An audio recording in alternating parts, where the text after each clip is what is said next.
तो ये कुछ पॉइंटर फॉर्मेट में हम लोग पढ़ने जा रहे हैं हिस्ट्री, और बहुत ही कैटेगोरिकली अलग अलग हम लोग टॉपिक देखेंगे। जैसे कि अभी हम लोग जो स्टार्ट कर रहे हैं दैट इज़, ये क्या है, ये तो क्या है बता रहे हैं, मिसलेनियस है। ठीक है ठीक है, तो पहले हम लोग यहाँ से देखते हैं। ठीक है, थोड़ा और माइक नज़दीक। अब इसमें यहाँ से करते चलेंगे या ये हाईलाइट करते चलेंगे। देखो ये जो लिखा है, in the times of Mughals the region of Jharkhand was known as Kukra. अब ये सवाल तुमको नहीं पता था, ठीक है, तो क्यों नहीं पता था, इसीलिए हम लोग पढ़ रहे हैं। तो अब देखो झारखंड का जो एरिया है नॉर्थ ईस्टर्न वाला, उसको कुकरा बोलते थे, KUKRA। ना government of medieval period was a composite structure, it was a fusion of, देखो पर्शियन भी होगा, अरबिक भी होगा, टर्किश भी होगा, मंगोल भी होगा, और फिर आ गया इंडियन। ठीक है, तो ये 5 पंच तत्व कह सकते हैं कि इन सभी से मिलकर बना था। अब only 1, only 2, only 3, only 4 and only 5 करके दे देगा तो दिक्कत हो जाएगी। ठीक है, तो कॉम्पोजिट स्ट्रक्चर बनाया गया था गवर्नमेंट ऑफ मेडिवल पीरियड, जिसमें कि पर्शियन था, अरबिक था, टर्क था, मंगोलाइट्स यानी मंगोलियन टाइप था, और इंडियन था। अब इसके बाद ये लिखा हुआ है कि Mughal period, Mughal glossary, meaning work. तो देखो दाम जो होता है कॉपर का होता है, हमको ऑलरेडी बताया। देसाई जो होता है अभी छोड़ दो, दीवान और जरीब। अब ये मेरे ख्याल से Desai is not related to coin, and diwan and jarib. तो देखो जरीब याद रखो, that is a unit of land measurement. तो ये भी यहाँ पे हमको नया पता चला, जरीब। एक सेकेंड, हम एक नोटपैड खोल लेते हैं और यहाँ पे हम लिखते चलेंगे कि जो जो हम पहली बार पढ़ रहे हैं वो हम वहाँ लिखते चलेंगे। तो जैसे हमने कुकरा देखा था, रीजन ऑफ झारखंड, उसके बाद दूसरा टर्म हमने पहली बार देखा यहाँ पे जरीब। जरीब यहाँ पे बोल रहा है unit of land measurement during medieval Mughal dynasty, तो दैट इज़ जरीब। एंड देन दाम तो हमको ऑलरेडी पता है, देसाई एंड दीवान। तो देसाई का नाम है रेवेन्यू ऑफिसर, और दीवान होता है revenue chief of a province. तो दीवान एक तरह से ऊपर बैठता है देसाई के, तो दीवान हो जाएगा revenue chief of a province, बड़ी पोस्ट है, और देसाई हो जाएगा रेवेन्यू ऑफिसर। तो ये जो सारे के सारे 4 टर्म्स मैंने बताए कि कुकरा भी ले लो, इसी में कुकरा हो गया, जरीब हो गया, दीवान, देसाई, दाम, ये सब मुगल और मेडिवल के आसपास वाला टेन्योर है। ठीक है, तो अब 4 terms are related to medieval period slash Mughal period. ठीक है, ये क्लियर हो गया। Now Banjaras during medieval period of Indian history were generally traders, ये तो हमको ऑलरेडी बताया। Out of the given ports namely Calicut, Broach, Cambay and Surat.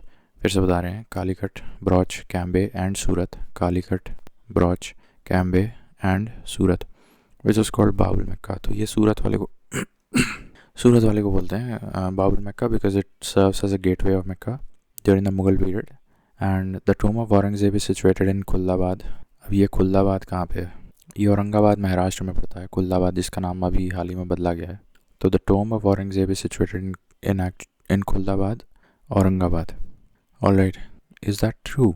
The tomb of Aurangzeb is situated in Khuldabad, ये महाराष्ट्र में वाला है। अच्छा, now during the Mughal period the madrasa which is specialized in the teaching of Muslim jurisprudence was located in Lucknow। तो ये तो ठीक है पता है। The chronological order of the monuments, तो chronological order पूछ रहा है। तो देखो यहाँ पे अटाला मॉस्क जो है जौनपुर वाला, वो सबसे पुराना है, शार्की ने जो बनवाया था अटाला मॉस्क, क्योंकि वो तो तुगलक के समय का था। उसके बाद Sher Shah Suri was contemporary of Humayun, तो उसके बाद शेरशाह सूरी का ये टॉम्ब आया होगा सासाराम में, और उसके बाद हुमायूं का टॉम्ब आया था दिल्ली में। तो अब कन्फ्यूजन यहाँ हो सकता है, पहले शेरशाह का टॉम्ब आया या हुमायूं का टॉम्ब आया। तो पहले शेरशाह का टॉम्ब आया और तो फिर बाद में हुमायूं का टॉम्ब आया, एंड लास्ट में रबिया दुर्रानी टॉम्ब जो कि औरंगाबाद में है। ठीक है, इनका भी, रबिया दुर्रानी का भी टॉम्ब औरंगाबाद में है, औरंगजेब का भी टॉम्ब औरंगाबाद में है। तो ये क्लियर हो गया। नाउ द मॉस्क खैर उल मंजिल opposite to the Purana Qila in Delhi was constituted bye महामंगा। अब महामंगा अकबर के एडमिनिस्ट्रेशन में एक असिस्टेंट के तौर पे थी, उन्होंने भी एक मस्जिद बनवा दिया था, उसका नाम था खैर उल मंजिल। ये भी मैं पहली बार देख रहा हूँ, तो यहाँ लिख लेते हैं। अब खैर उल मंजिल नामक ये जो मॉस्क है, अब ये महामंगा ने बनवाया था। ठीक है, अच्छा एक चीज़ और यहाँ से जो पता चल रही थी, दैट वाज कि जो पहले शेर शाह का टॉम्ब बना था सासाराम में, उसके बाद हुमायूं का टॉम्ब बना था। तो ये लिख लो कि Sher Shah tomb came before Humayun's tomb chronologically. ठीक है, खैर उल मंजिल मैंने बता दिया। Now during the Mughal period the muallim, अब मुअल्लिम तो हमको पता है, a navigator who was employ on Indian merchant ships, then the last subedar of Bengal who was appointed by Mughal emperor. तो मुर्शीद कुली खान जो है, ये मुर्शीद कुली खान जो है ये बंगाल से रिलेटेड है, that is first thing, and he was the last subedar of Bengal appointed by the Mughal. इसके बाद फिर ये मतलब ब्रेकअवे हो गए थे, अपना ऑटोनमसली रूल करने लगे थे बंगाल के nawabs, but he was the last subedar of Bengal. तो क्वेश्चन में डायरेक्टली पूछ सकता है कि लास्ट सूबेदार ऑफ बंगाल कौन था, तो मुर्शीद कुली खान था. ठीक है, अब इधर से देखते हैं. तो देखो, अब कुतुब मीनार किसने बनवाया? मोस्टली इल्तुतमिश ने बनवाया था. गोल गुम्बद ये आदिल शाह ने बनवाया था, और बुलंद दरवाज़ा अकबर ने बनवाया था. मोती मस्जिद दिल्ली वाला ये औरंगज़ेब ने बनवाया था. इसको अलग कलर से कर दो. मोती मस्जिद जो दिल्ली में है उसको बनवाया था औरंगज़ेब ने. ठीक है, Moti Masjid of Delhi was made by Aurangzeb. Now the building which is known as Shahi Fatehpur, the building that is known as Shahi Fatehpur, वो तो बेसिकली जामा मस्जिद को ही बोल रहे हैं शाही Fatehpur.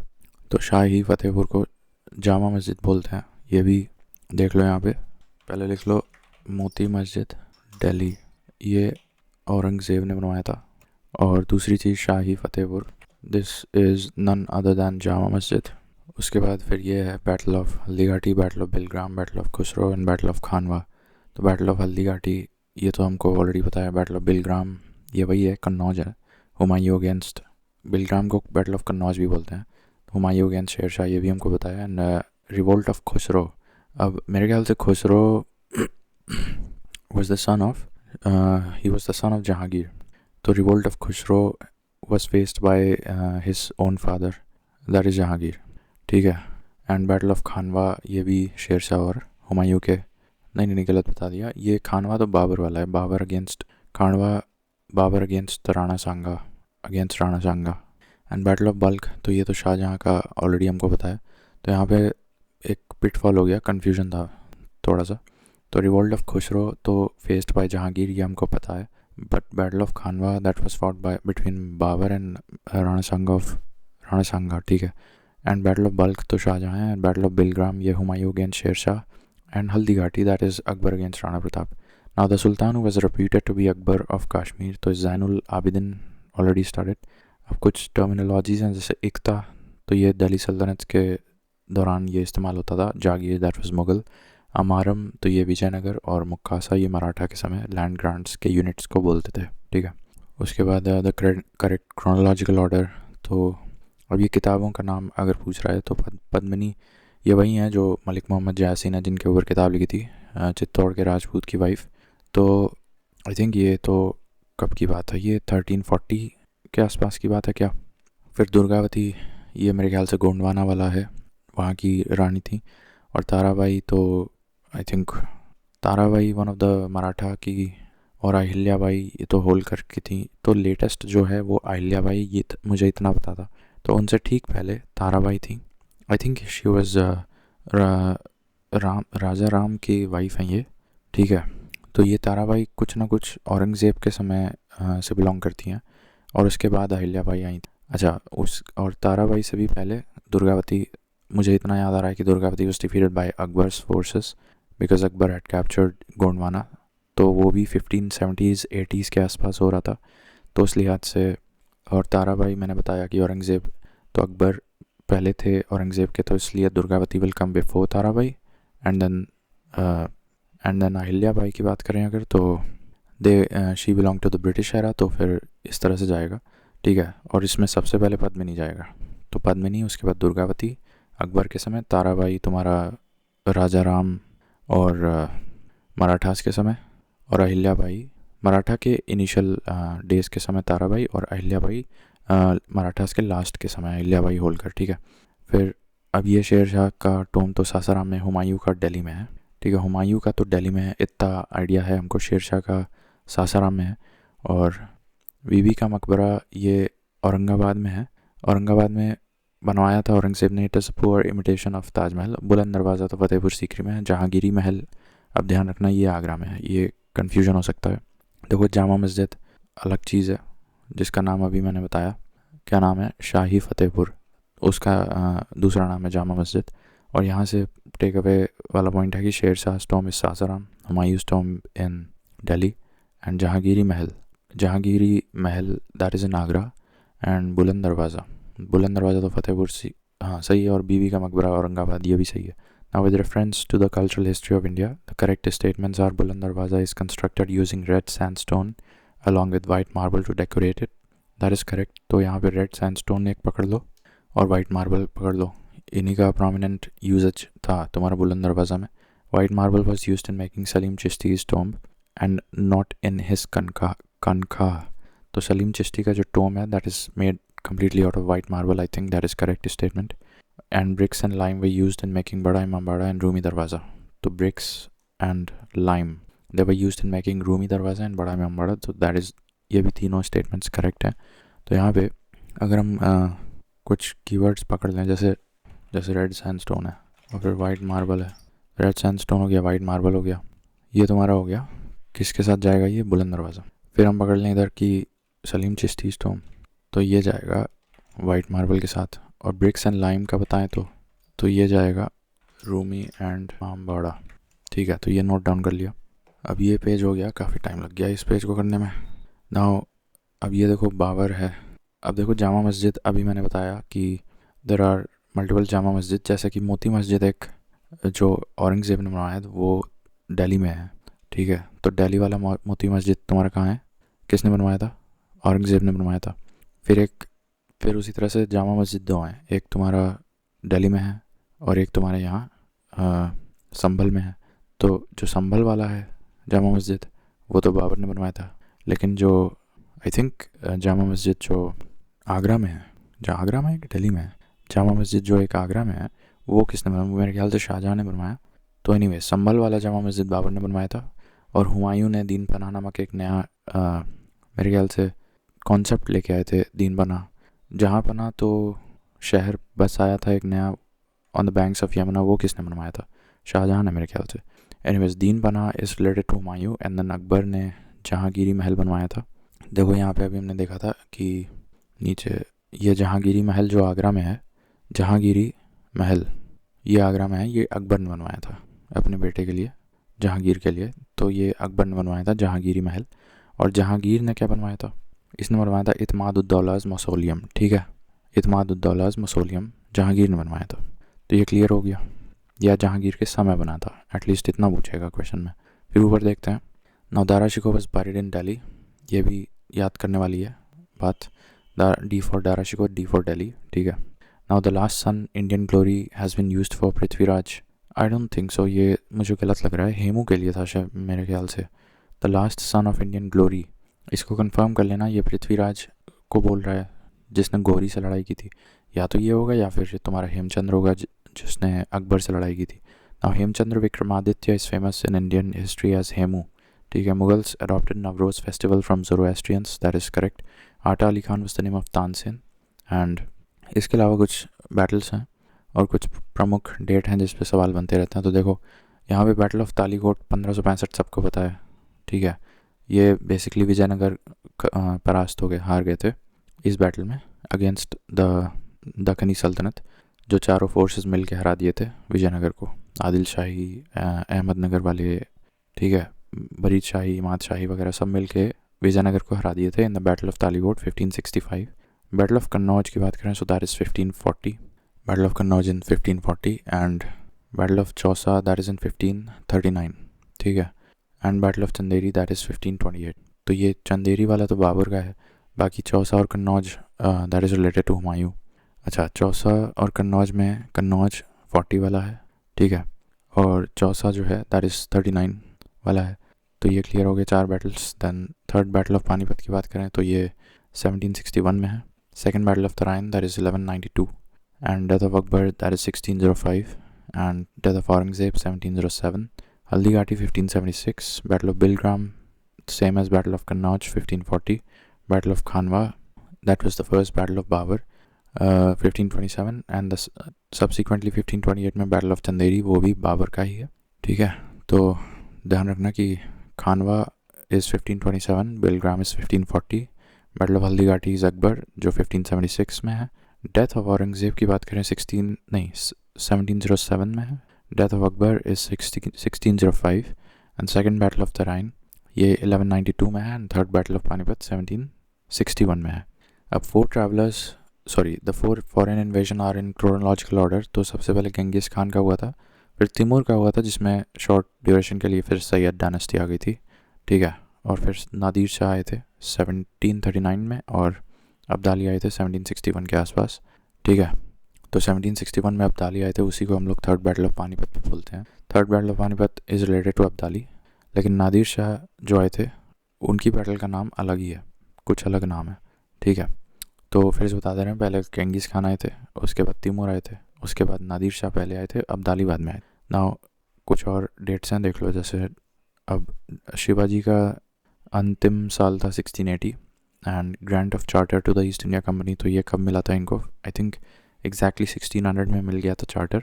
And Nadir Shah capture of Delhi, ये 1739 में आए थे। मैंने बताया था उस समय इन्होंने दिल्ली कैप्चर करके तिमूर को बैठा, मतलब तिमूर डायनेस्टी का इस्टेब्लिशमेंट किया था, तिमूर, ठीक है। उसके बाद फिर सैयद डायनेस्टी आई थी, नहीं नहीं नहीं नहीं गलत बता रहे हो, नादिर शाह कैप्चर ऑफ दिल्ली, तो दैट इज़ 1739। और एक बैटल हुई थी उसका नाम भूल रहा है 1739 में। The next session of Akbar, तो ये 1556 में कलनपुर पंजाब से हुआ था इनका एक्सेशन ऑफ अकबर। अब ये बैटल ऑफ चंदावर 1194 में, ये जयचंद्र वर्सेस गौरी हुआ था क्या, शायद देख लेना बैटल ऑफ चंदावर किन के बीच हुआ था, ठीक है। एन इन्वेजन ऑफ तैमूर या तिमूर, जो भी कहना चाहो कह लो। तो ये तुम्हारा हुआ था जब तुम्हारा लोदीज़, नहीं लोदीज़ के बाद तो वो आए थे, ये मेरे ख्याल से लोदीज़ से पहले वाली बात है। तो दैट इज़ समवेयर अराउंड 1500 के आसपास। नहीं, इन्वेजन ऑफ तिमूर ये 1398 के आसपास है। चलो ये याद रहेगा अब इस तरह से कि 1398 में तुम्हारे कबीर का जन्म हुआ था, और उसी समय तैमूर का इन्वेजन हुआ था, ठीक है। तो बैटल ऑफ घाघरा देख लो, दैट इज़ 1529। तो ये भी बाबर की बैटल है। तो बाबर की मैंने 3 बैटल बताई, 27 में, फिर 28 में चंदेरी, और 29 में घाघरा बता दिया। तो 27 वाला क्या था, 27 में 1527 में बैटल ऑफ खानवा हुए थे, ठीक है। तो 1527 में बैटल ऑफ खानवा हुआ था बाबर का, और 28 में चंदेरी, 29 में तुम्हारा घाघरा हुआ था, ठीक है। ये क्लियर है। तो खानवा, चंदेरी, घाघरा, और 1526 में तो फर्स्ट बैटल ऑफ पानीपत हुई थी, तो वो तो याद रहेगा ही। फिर सेकंड बैटल ऑफ पानीपत तुम्हारी वो अकबर वर्सेस हेमू हुआ था 1576, and then third battle of Panipat तुम्हारा ये था 1761 में, ठीक है। थर्ड बैटल ऑफ पानीपत जब अब्दाली वर्सेस मराठास हुआ था, ठीक है। तो ये हो गया। उसके बाद फिर ये बता रहे हैं बैटल ऑफ घाघरा 1529, अभी बता दिया मैंने। बैटल ऑफ चंदावर जो है दैट इज़ 1194 में हुआ था, जबकि सेकंड बैटल ऑफ तराइन 1192 में हुआ था, यहीं कहीं पढ़ा था मैंने ये। अब इसमें घोरी थे, ठीक है। अब इसके बाद ये some of the lesser known battles हैं, इनको ध्यान रखना। अब बैटल ऑफ असीरगढ़ मुझे पता है, ये 1601 में अकबर ने अंजाम किया था। अभी मैंने बताया कि डेथ ऑफ शिवाजी कब हुआ था, 1680 में हुआ था, ठीक है, याद रहेगा। ये 1680 में डेथ ऑफ शिवाजी हुआ था, 1398 में तुम्हारा कबीर का जन्म हुआ था, और तिमूर का इन्वेजन हुआ था, तो ये भी ध्यान रखना। और Nadir Shah capture of Delhi that was 1739, ठीक है। And accession of Akbar that is 1556, and East India company को चार्टर मिला था 1600 में। बैटल ऑफ चंदावर हुई थी, अब ये बार बार भूल जा रहा मुझे, बैटल ऑफ चंदावर हुई थी 1529 नहीं 1194 में हुई थी। 1529 में जो हुआ था दैट वाज घाघरा, ठीक है, ये बैटल ऑफ घाघरा। अब इसके बाद बैटल ऑफ असीरगढ़ 1601 में हुआ था, एंड बैटल ऑफ धर्मट। अब धर्मट जो बैटल हुई थी ये मेरे ख्याल से ये दारा शिकोह और औरंगज़ेब के बीच हुई थी। ये कब हुई थी, 1658 में हुई थी बैटल ऑफ धर्मट, तो ये भी इंपॉर्टेंट हो जाता है। और बैटल ऑफ सरनाल और बैटल ऑफ जजाऊ, ये 2 बैटल्स मुझे भूल रहा है, इनको मैं अलग कलर से कर दे रहा हूँ। अब बैटल ऑफ जजाऊ ये 1707 में हुआ था, और बैटल ऑफ सरनाल ये 1572 में हुआ था, मेरे ख्याल से अकबर के समय हुआ था, ठीक है। तो battle of Sarnal 1572 and battle of Jajau 1707, the last year of Aurangzeb's rule. और battle of Dharmat 1658 and battle of Asirgarh 1601। तो ये हो गया मुगल्स के मिसलेनियस टॉपिक्स, ठीक है। अब इसके ऊपर अगर हम जाएं तो ये आता है मुग़ल लिटरेचर, तो इसको देखते हैं अगले वीडियो में। ऑलराइट, तो अब नेक्स्ट सेक्शन में हम लोग ये देखते हैं मुग़ल म्यूज़िक एंड पेंटिंग्स, ठीक है। तो अब ये देखो, म्यूज़िक और पेंटिंग्स में क्या है कि the true statements about the Mughal paintings are battle scenes दिखाते थे, नेचुरल सीन्स दिखाते थे जिसमें कि एनिमल स्पेसिफिकली बर्ड्स का काफ़ी चित्रण किया गया था। तो बैटल सीन्स, नेचुरल सीन्स जिसमें कि animals and birds, and courtier depicting, courtiers का डिपिक्शन किया गया था नाचते हुए या कुछ भी करते हुए, सर्व करते हुए। तो ये 3 प्रोमिनेंट सीन्स दिखाते जाते थे पेंटिंग्स में।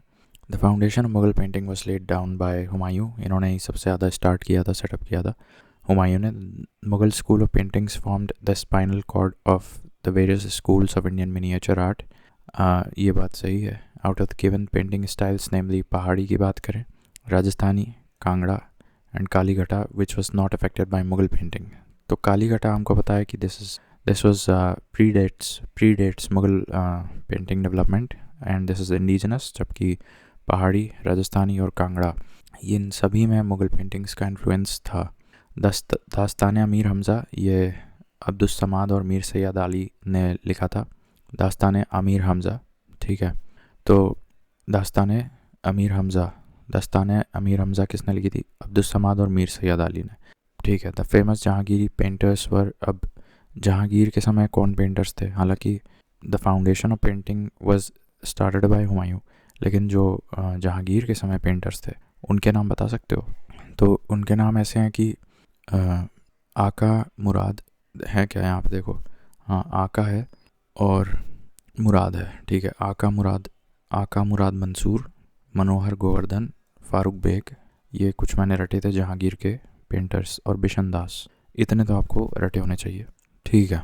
अबुल हसन, तो ठीक है ये भी कर लो याद। तो अबुल हसन हो गया, आका मुराद मनोहर गोवर्धन फारूक बेग बिशन दास, आका मुराद गोवर्धन मनोहर फारूक बेग बिशन दास और अबुल हसन। तो ये जहांगीर के समय के पेंटर्स थे। Now Mughal painting reached it's zenith during Jahangir. तो स्टार्ट किया था हुमायूं ने और पहुंचाया था अंजाम तक जहांगीर ने। Now out of the given Mughal emperors namely Humayun, Akbar, Jahangir, Shahjahan, who shifted emphasis from illustrated manuscripts to album and individual portraits. तो ये जहांगीर का किया जा रहा था। उन्होंने इलस्ट्रेटेड मैन्युस्क्रिप्ट्स मतलब लेखन को एक तरह से दर्शाने में को हम इलस्ट्रेटेड मैन्युस्क्रिप्ट्स बोल रहे हैं, और ये स्टाइल पुरानी थी मुगल में। ये काम अकबर के समय हो रहा था ज़्यादा से शोरों जोरों से, लेकिन जहांगीर के समय पोर्ट्रेचर और इंडिविजुअल पेंटिंग्स पे ज़्यादा ध्यान देने जाने लगा, ठीक है। Now Kishangarh school is famous for painting, ठीक है, ऑलरेडी बताया। Out of the given Mughal rulers namely Humayun, Akbar, Jahangir, Shahjahan, who established karkhana paintings. तो ये तो अकबर ने किया था, बिल्कुल फैक्ट्री लेवल पेंटिंग को हम कारखाना पेंटिंग बोल रहे हैं यहाँ पे। द पहाड़ी school, Rajput school, Mughal school and Kangra school represent different styles in the art of painting. The musical instrument which was mastered by Aurangzeb, तो ये वीणा है। Out of the given rags namely Todi, Bhopali, Darbari and Bhim Palasi which is sung early in the morning, तो ये तोड़ी इसको बिल्कुल ही भोर के समय में गाया जाता है, अर्ली मॉर्निंग में। Then musicians like Tansen, Baiju Bawra, Gopal Nayak had received training from the master Swami Haridas. The followers of Swami Haridas have set up how many musical centers? तो ये 5 musical centers हैं जिनको थट्टे खाना भी बोलते हैं, और कहाँ कहाँ पे है वो देख लेना। बट मेन चीज़ है कि ये किस गुरु के फॉलोअर्स ने ये 5 म्यूज़िकल सेंटर्स बनाए हैं। तो स्वामी हरिदास नामक कोई लेजेंडरी म्यूजिशियन थे, उनके फॉलोअर्स ने 5 म्यूज़िकल सेंटर्स बनाए हैं। तो musicians like Tansen, Baiju Bawra, Gopal Nayak had received training under the master of Swami Haridas. तो यहाँ पे इन तीनों का नाम भी रटा होना चाहिए कि बायजू बावड़ा, गोपाल नायक और तानसेन, इनके गुरु कौन थे? स्वामी हरिदास, और इन हरिदास के शिष्यों ने 5 म्यूजिकल सेंटर्स बनाए हैं। The Dhrupad singers included in the reign of Akbar were Tansen and Haridas. तो ये जो स्वामी हरिदास है ये अकबर के समय ध्रुपद सिंगर थे along side Tansen. With reference to Mian Tansen, the correct statements are Tansen invented many ragas. Yes, that is correct. Tansen composed songs on his patrons. That is also correct. Tansen composed dhrupads on Hindu gods and goddesses. तो पहली बात, इनकी style Dhrupad थी और अपने patrons और Hindu God's, इस पे इन्होंने कई रागों में कंपोजिशंस बनाई थी। The title of Tansen was given by Raja Vikramjit Singh of Gwalior. अब ये पॉइंट मुझे नहीं याद था तो इसको अलग कलर से कर लेते हैं। विक्रमजीत, कोई राजा थे विक्रमजीत सिंह ऑफ ग्वालियर, उन्होंने ये नामकरण किया था। The title of Mian was given to Tansen by Akbar. जबकि मियाँ शब्द का इस्तेमाल अकबर के सौजन्य से हुआ था, जबकि तानसेन शब्द का नामकरण तुम्हारा विक्रमजीत सिंह ऑफ ग्वालियर ने किया था। The original name of Tansen was Ramtanu Pandey. And the king who had given patronage to Tansen before Akbar was Ramchandra Singh of Rewa, ठीक है, ये भी एमबीए में पढ़ता है। तो अब देखो 3 किंग एसोसिएट हो गए तानसेन के नाम से, ठीक है। जब अकबर नहीं था, जब विक्रमजीत सिंह नहीं थे, उसके पहले इनको पेट्रोनाज कौन राजा दे रहा था, तो that was Ramchandra Singh of Rewa. फिर अकबर से पहले इनका नामकरण तानसेन किसने किया, राजा विक्रमजीत ऑफ ग्वालियर, और फाइनली मियाँ अकबर ने लगाया। Among the following was not a great entity in the field of Hindustani music, Raja Man Singh Tomar, Tansen, Sadarang, अदरंग, माल गुरजारी। तो माल गुरजारी ये तो मेरे ख्याल से रेवेन्यू से रिलेटेड है कुछ, ये म्यूज़िक से रिलेटेड नहीं है concept. Now the Mughal ruler who had learned Hindu music from Lala Kalawant, तो ये अकबर की बात हो रही है। Akbar had learned classical music from guru called Kalawant, ये हो गया। अब इसको हम रोकते हैं क्योंकि फिर मुगल लिटरेचर लंबा जाएगा, ठीक है, ज़्यादा लंबा तो नहीं है, कर ही लेते हैं इसको भी, ठीक है। अब ये देखो कि जो बाबरनामा है that was translated to English. अब पता नहीं ओरिजिनली किस भाषा में लिखा गया था, but it was translated to English by Leyden and Erskine and Leyden. ये भी सवाल नया पढ़ रहा हूँ मैं, तो इसको मैं रेड कलर से मार्क कर देता हूँ। Baburnama was translated to English by Leyden and Erskine. Now Gulbadan Begum was the daughter of Babur. देखो गुलबदन बेगम, हम किसकी बात कर रहे हैं? Gulbadan Begum was daughter of Babur, या यूँ कह लें कि हुमायूं की सिस्टर, ठीक है। तो गुलबदन बेगम हो गया, Gulbadan Begum was daughter of Babar, ठीक है। नाउ आगे देखें तो the woman who wrote historical records in the Mughal period, तो ये गुलबदन बेगम है, डॉटर ऑफ बाबर या सिस्टर ऑफ हुमायूं, ठीक है। इन्होंने काफ़ी किताबें लिखी थी। हुमायूं नामा जैसा कि लिखा था अपने भाई के बारे में, गुलबदन बेगम के द्वारा लिखा गया है। Delhi's education centre which was known as मदर साहिब बेगम, तो ये महामंगा के द्वारा बनाया गया था। महामंगा ने एक मस्जिद भी बनवाया था, उसका नाम क्या था? खैर उल मंजिल नाम था उसका, ठीक है। Now Hitopadesha was translated into Persian. अब हितोपदेश ये तो एक ओरिजिनली हिंदू टेक्स्ट है, but it was translated to Persian by Tajuddin, इतना ही याद रखो, मुफ्ती अल मालिकी, ताजुलदीन मुफ्ती अल मालिकी, या फिर सिंपली ताजुलदीन शॉर्ट फॉर्म में याद रखो, ठीक है। ताजुलदीन मुफ्ती अल मालिकी, इन्होंने हितोपदेश को पर्शियन में कन्वर्ट किया था। देन हसन, ये कुछ ऑथर्स हैं, जैसे ख्वांदमीर ने क्या लिखा था, हुमायूं नामा, और भीमसेन ने लिखा था नुस्खाए दिलकुशा, ये तो मुझे रटा है। बाकी Hasan Nizami that was written by Tajul Maasir, and Mohammad Kazim, या सिंपली काजिम याद रखो, इन्होंने लिखा था आलमगीर नामा। तो मोहम्मद काजिम या सिंपली काजिम ने लिखा था आलमगीर नामा, भीमसेन जोशी ने नुस्खाए दिलकुशा, ख्वांदमीर ने हुमायूं नामा, ख्वांदमीर ने लिखा था हुमायूं नामा, हसन निज़ामी ने लिखा था तजुल मासिर। फिर भीमसेन कायस्थ, चंद्रभान ब्राह्मण, and Ishwar Das Nagar, then सूजन राय भंडारी। अब ये भी कुछ ऑथर्स हैं, ये पहली बार देख रहे हैं हम। देखो इसमें चंद्रभान ने क्या लिखा था, 4 चमन, ये मुझे याद था। और भीमसेन ने नुस्खाए दिलकुशा तो लिखा था, और तारीख़ दिलकुशा भी लिखा था। तो ये तो आसान हो जाएगा याद करने के लिए, जिसके नाम के अंत में दिलकुशा लिखा है वो भीमसेन ने लिखा था, और चंद्रभान ने 4 चमन लिखा था। और ईश्वर दास नगर ने फुतूहती आलमगीरी लिखी थी। ईश्वर दास ने लिखा था फुतूहत आलमगीर, और जबकि आलमगीर नामा किसने लिखा था, वो लिखा था काजिम ने। And it was, mind you, I think it was about Aurangzeb. Now सूजन राय भंडारी, ये लिखा था, इन्होंने क्या लिखा था, खुलासत त्वारीख, ये क्या नाम है, खुलासत त्वारीख। तो सूजन राय भंडारी ने ये लिखा था खुलासत त्वारीख, और ईश्वर दास नगर ने तो फुतूहत आलमगीरी, ठीक है।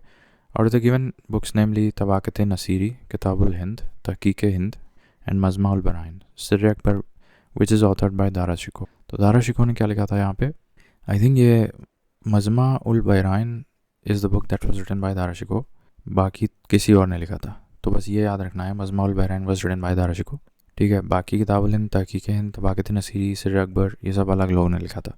तो यहाँ पे दिख रहा है हमको कि आलमगीर नामा अभी हम बताए हैं ऊपर काजी ने लिखा था, और यहाँ लिखा है कि तबाकत अकबरी, ये किसने लिखा था, ये निज़ामुद्दीन नामक किसी व्यक्ति ने लिखा था तबाकत अकबरी। और इकबाल नामा जहांगीरी, ये इकबाल नामा जहांगीरी ये किताब है।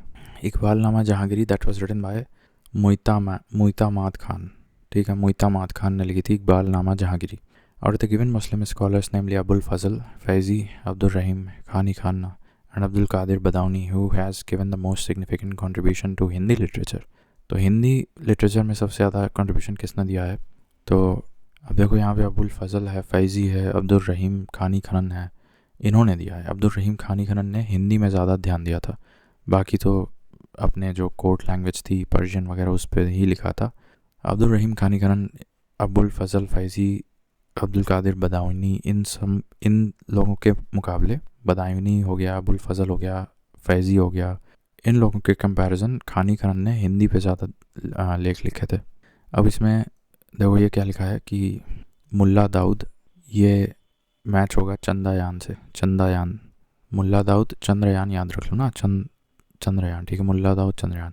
फिर सोमनाथ राग विबोध, आमिर खुसरो, ये किताब लिखे थे, अच्छा अशकिया लिखी थी ना आमिर खुसरो ने, वही लिखा है शॉर्ट फॉर्म में अशिका, ठीक है। तो आमिर खुसरो का याद था। अब सोमनाथ नामक कोई व्यक्ति हैं या ऑथर थे जिन्होंने राग विबोध लिखी थी, और मुल्ला दाऊद ने चंद्रयान लिखी थी, और दामोदर कवि ने लिखा था पद्मावती कथा। ध्यान रहे ये मलिक मोहम्मद जयासी वाली ही किताब है, बट उसका अनदर वर्जन है मेरे ख्याल से।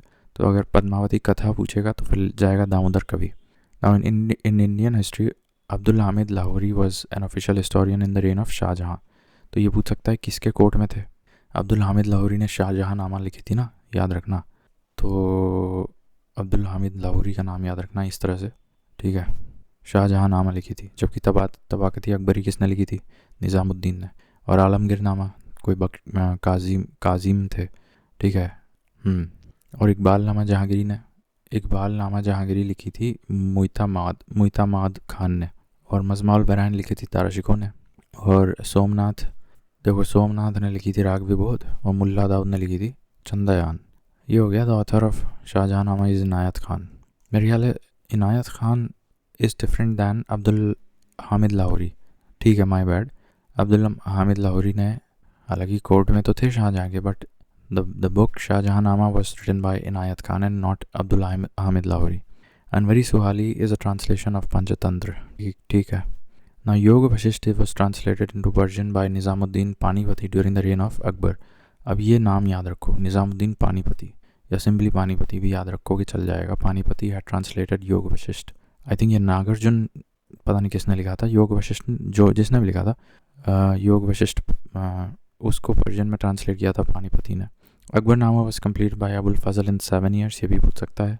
Akbarnama was written by Abul Fazl in 7 years and Aini Akbari was written by Abul Fazl, ठीक है। So Aini Akbari was also written by Abul Fazl and Akbarnama was also written by Abul Fazl, और अब Akbarnama was written in 7 years। Nastaliq was a Persian script, ये तो हमको ऑलरेडी पता है। So Nastaliq was a Persian script and the poet Hart King who wrote praising verses of Lord Krishna under the name of Nagri Das। तो ये राजा सावंत सिंह है। नगरी दास pen name किसने धारण किया था? सावंत सिंह ने, और वो कृष्ण के बारे में काफ़ी लिखते थे। And the famous works of Ramchandrika Rasik Priya was composed by Keshav Das. Ramchandrika और रसिक प्रिया, ये दोनों किताब किसके द्वारा लिखी गई है? केशव दास के द्वारा। रसिक प्रिया, और जैसे ही नाम आता है रसिक प्रिया तुरंत याद आना चाहिए रामचंद्रिका। तो रामचंद्रिका और रसिक प्रिया केशव दास ने लिखी थी, दोनों किताबें, रामचंद्रिका और Rasik Priya by Keshav Das. The book Fawaidul Fuad is the record of the conversations of Sheikh Nizamuddin Auliya. It was compiled by Amir Hasan सिज्जी। अब ये भी सवाल कठिन है। अब निज़ामुद्दीन औलिया जो सूफ़ी सेंट थे, दिल्ली में बैठते थे निज़ामुद्दीन, उनके जो कन्वर्सेशंस हैं, record of conversations of Nizamuddin Auliya the Sufi saint, वो एक किताब में लिखी गई थी। किताब के ऑथर का नाम सिज्जी था, SIZZI, और उस किताब का नाम था फवाइदुल फवाद, ठीक है, इन शॉर्ट FF। अब ये थोड़ा सा रह गया था, इसको देख लो। जैसे जहांगीर के समय तो विलियम हॉकिंस आए थे, अकबर के समय मोन्सेराट आए थे, ये ऑलरेडी पता है। औरंगज़ेब के समय मनुकी, और शाहजहाँ के समय टेबरनियर। ना अब इसमें जैसे रैल्फ फिच जो है ये 1585 के आसपास आए थे। मनुकी तो औरंगज़ेब तो आई थिंक 1650s के आसपास, हाँ ठीक है। और थॉमस रो 16 नहीं, देखो थॉमस रो आए थे 1615 में, और हॉकिंस आए थे 1608 में। तो पहले कौन आया? पहले आया हॉकिंस, यानी कि पहले आया कुकर, और फिर बाद में आया थॉमस रो। थॉमस रो आया थे 1615 में। Now the foreign traveler who elaborately discussed about diamonds and diamond mines of India, so that is Tavernier। ये भी अच्छा सवाल बन सकता है। टेवर्नियर किसके समय आए थे? शाहजहाँ के समय, सही है। और औरंगज़ेब के समय मनुकी आए थे। The correct chronological order of Muslim invader, तो अब ये तो पता है होना चाहिए वही, बहादुर शाह सेकंड तो बाद वाले हैं, उसके पहले अब अहमद शाह अब्दाली जाएंगे, और फिर मोहम्मद शाह, ये रंगीला वाली बात है, और जहांगीर। ठीक है, तो ये हो गए 3 सेक्शंस हमने किए, मुग़ल लिटरेचर, मुग़ल पेंटिंग्स, और अब ये देखते हैं मुग़ल एडमिनिस्ट्रेशन, अगले में देखते हैं।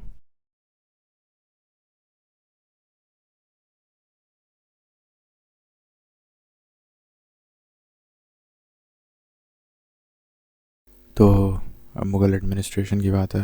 During the Mughal administration the district was known as sarkar, ठीक है, and the head of the army, पूरी की पूरी आर्मी का हेड को क्या बोलते थे? मीर बख्शी। और उसकी ड्यूटी क्या होती थी? सुपरविजन ऑफ, जो लैंड रेवेन्यू ऑफिशियल्स होते थे उनको सुपरवाइज़ करता था मीर बख्शी। तो सारे लैंड रेवेन्यू ऑफिशियल्स के ऊपर एक आदमी बैठता था, that was called as Mir Bakshi, ठीक है। आरडीज तो प्राइवेट फोर्सेस थी ना, ठीक है, offered their services single-handedly and they did not attach themselves to any chief, attached themselves to the मिर्ज़ाज। तो ये मिर्ज़ाज शब्द याद रखना पड़ेगा, इनसे अटैच होते थे। Now in the Mughal administration Muhtasib, अब ये तो censor of public morals, officer in charge of public morals, ठीक है। Then out of the given options namely Bernier, Careri, Manucci, Tavernier who was appointed as a physician in Mughal services. तो ये doctor की, देखो ये एक तो diamond and gems and jewellery का काम करता था, I think that was Tavernier, जबकि Bernier I think he was a physician, नहीं गलत है, फिजिशियंस था ये मनुकी, ठीक है, मनुकी वाज अ डॉक्टर, ठीक है। Then in medieval India mansabdari system was introduced mainly to provide a clean and better administration. I want to confirm whether Bernier was a और Manucci was a physician.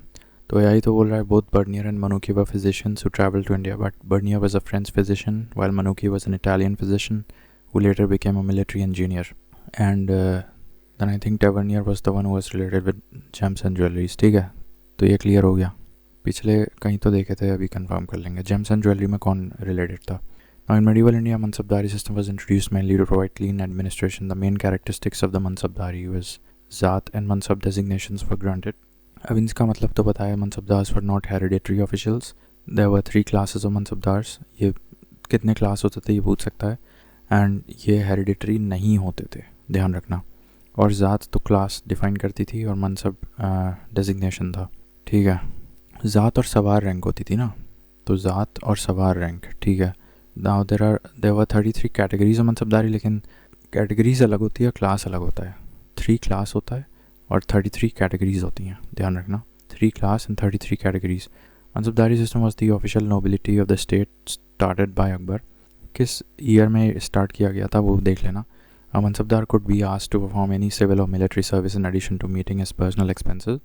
The Mansabdar had to maintain out of his salary a stipulated quota of horses, elephants, camels, mules and carts। तो ये सब उसकी जिम्मेदारी थी, उसको खुद maintain करना होता था।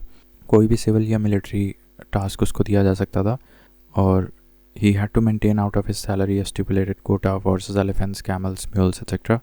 और he got a conditional rank of मशरूत। मशरूत एक कंडीशनल डेजिग्नेशन उसको दिया जाता था, जो कि जब रेशियो उसका चेंज किया जाता था अबाउट द जात और सवार का रेशियो, जब कोई स्पेसिफिक रखा जाता था उस केस में इसको मशरूत बोलते थे। Now the principal source of state income in Mughal India was land revenue and Mughal emperor prohibited the use of tobacco was Jahangir, ठीक है। अकबर ने स्टार्ट किया था और जहांगीर ने बोला कि टोबैको नहीं खाने का, ठीक है। और ये किस साल में स्टार्ट हुआ था मनसबदारी?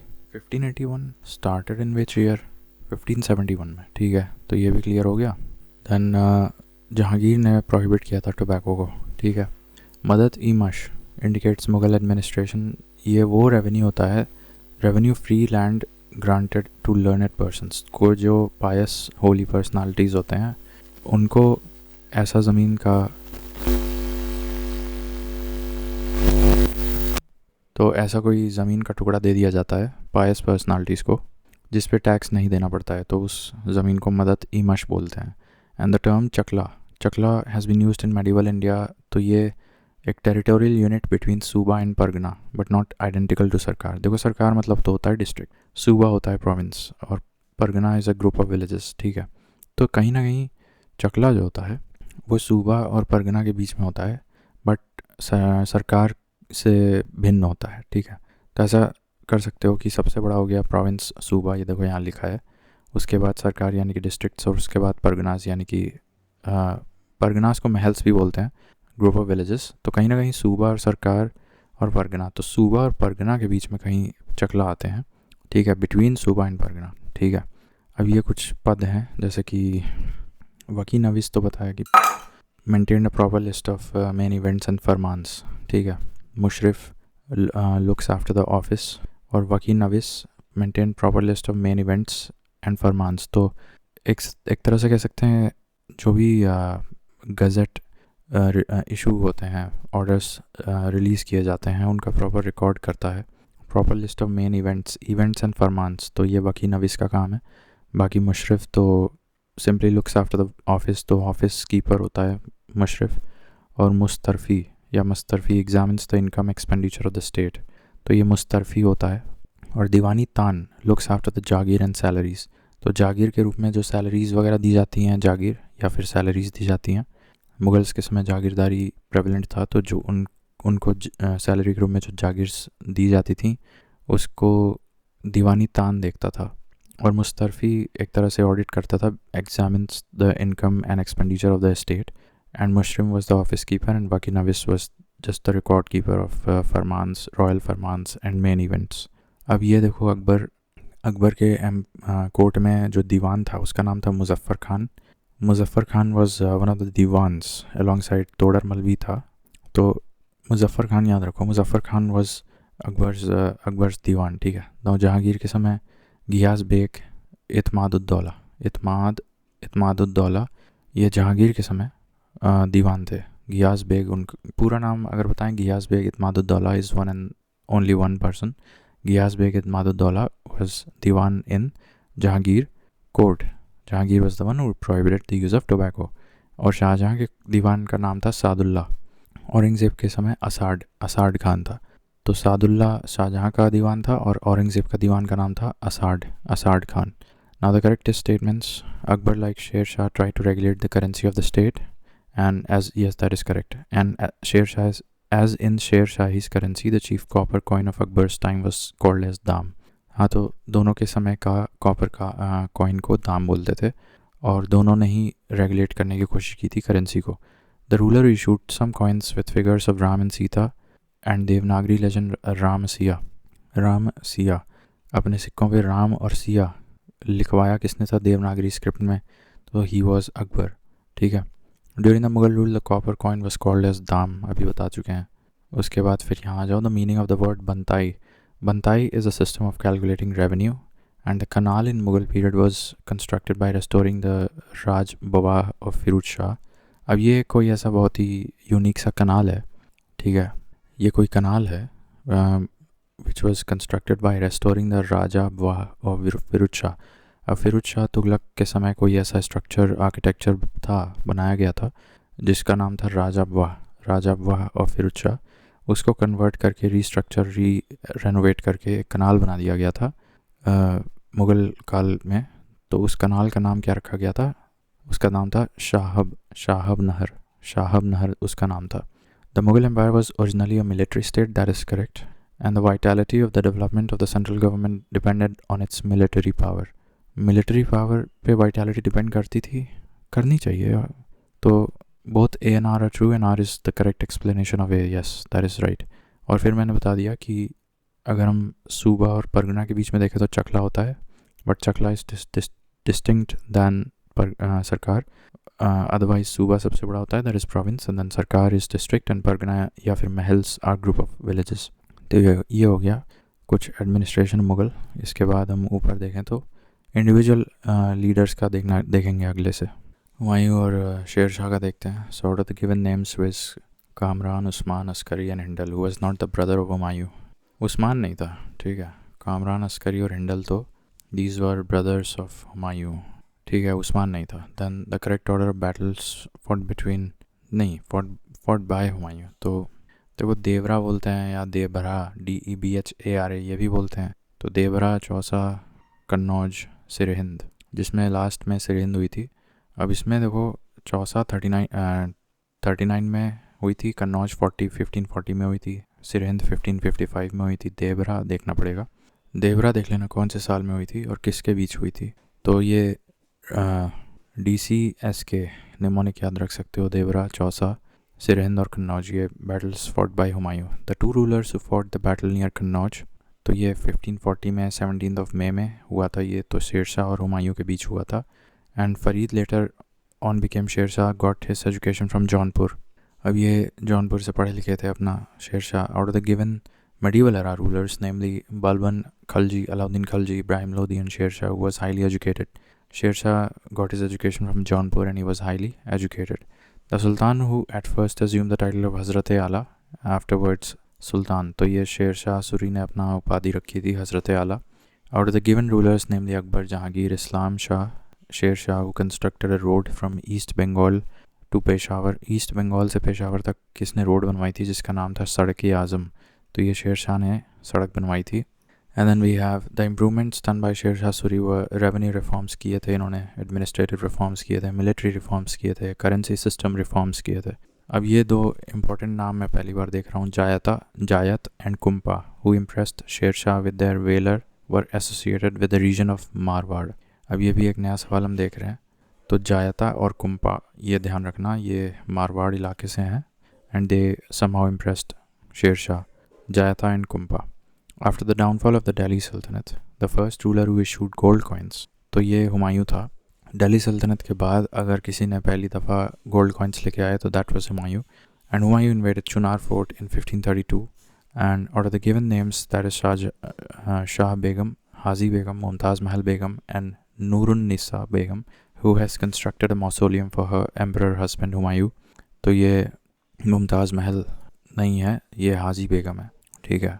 तो अब यहाँ से एक चीज़ क्लियर हो जाती है कि बानो बेगम या Gulbadan Bano Begum, she was sister of Humayun, जबकि Haji Begum was the wife of Humayun. Haji Begum ने अपने हस्बैंड के लिए एक मौसोलियम बनवाया था, ठीक है। तो वो हाजी बेगम ने बनवाया था, जबकि गुलबदन बेगम ने बायोग्राफी लिखी थी। नाउ द प्योर सिल्वर रुपया was issued by Sher Shah. तो सिल्वर चांदी का बिल्कुल ही प्योरेस्ट सिक्का कौन लेके आया था? शेर शाह। दिल्ली सल्तनत के बाद कौन पहली दफ़ा गोल्डन कॉइन लेके आया था? So that was Humayun.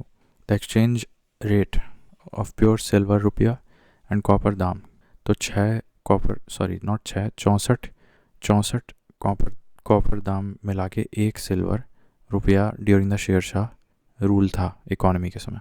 64 copper दाम इक्वल टू 1 सिल्वर रुपया। Now death of Sher Shah occurred in Kalinjar, यहाँ पे हुए थे, बांदा के पास पड़ता है ये। Then last expedition of Sher Shah was against Kalinjar में हुआ था। किसके खिलाफ हुआ था वो देखना पड़ेगा। The mausoleum of Sher Shah, ये तो सासाराम में है, बिहार में। The monument constructed by Sher Shah was Qila कून्हा।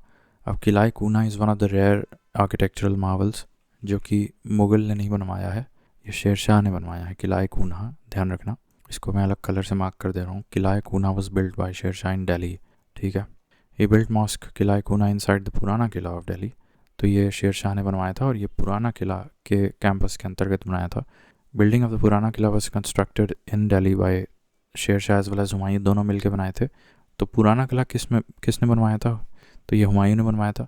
जब हुमायूं हार गए तो उसी पुराना किला के कॉम्प्लेक्स में शेर शाह ने अपना किला कून्हा बनवा दिया था दिल्ली में।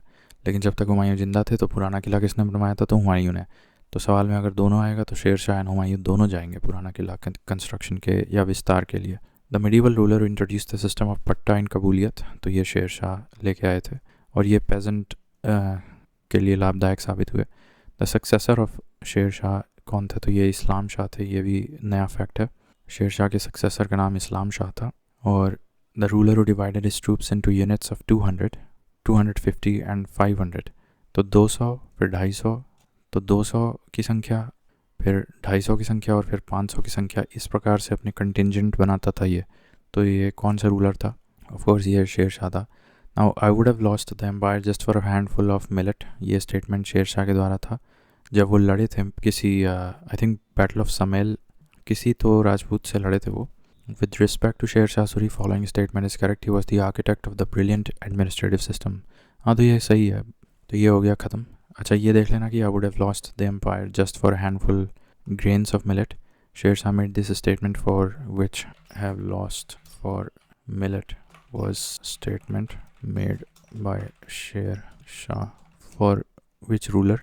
तो इसका आंसर है कि Sher Shah made the statement I had given away the country of Delhi for handful of millets after the battle of समेल in 1544 to honor the fierce resistance offered by the Rajput warriors of Marwar led by Maldev. ठीक है, तो मालदेव में हुआ था ये, यहाँ पे लिखना ज़रूरी हो जाता है क्योंकि वहीं पे मारवाड़ के ही दो जया था और कुंपा ने भी काफ़ी इम्प्रेस किया था. यहाँ लिख लेते हैं, they were from the region of Marwar. तो ये जुड़ा हुआ है ये फैक्ट बैटल ऑफ समेल से. ठीक है, तो ये हो गया clear. Now you can do Akbar. Now the place where Akbar was enthroned, तो ये getting the information of Humayun's death, तो ये कलानौर में हुआ था. कलानौर कहते हैं, कलनपुर कहते हैं, कलानौर याद रखो. Now the main aim of Akbar in fighting the battle of Haldighati was to subdue the Rana Pratap. Rana Pratap को सबड्यू करने के लिए ही हल्दीघाटी 1576 में अकबर ने लड़ाई की थी. राणा प्रताप को सबड्यू करने के लिए the battle of Haldighati 1576.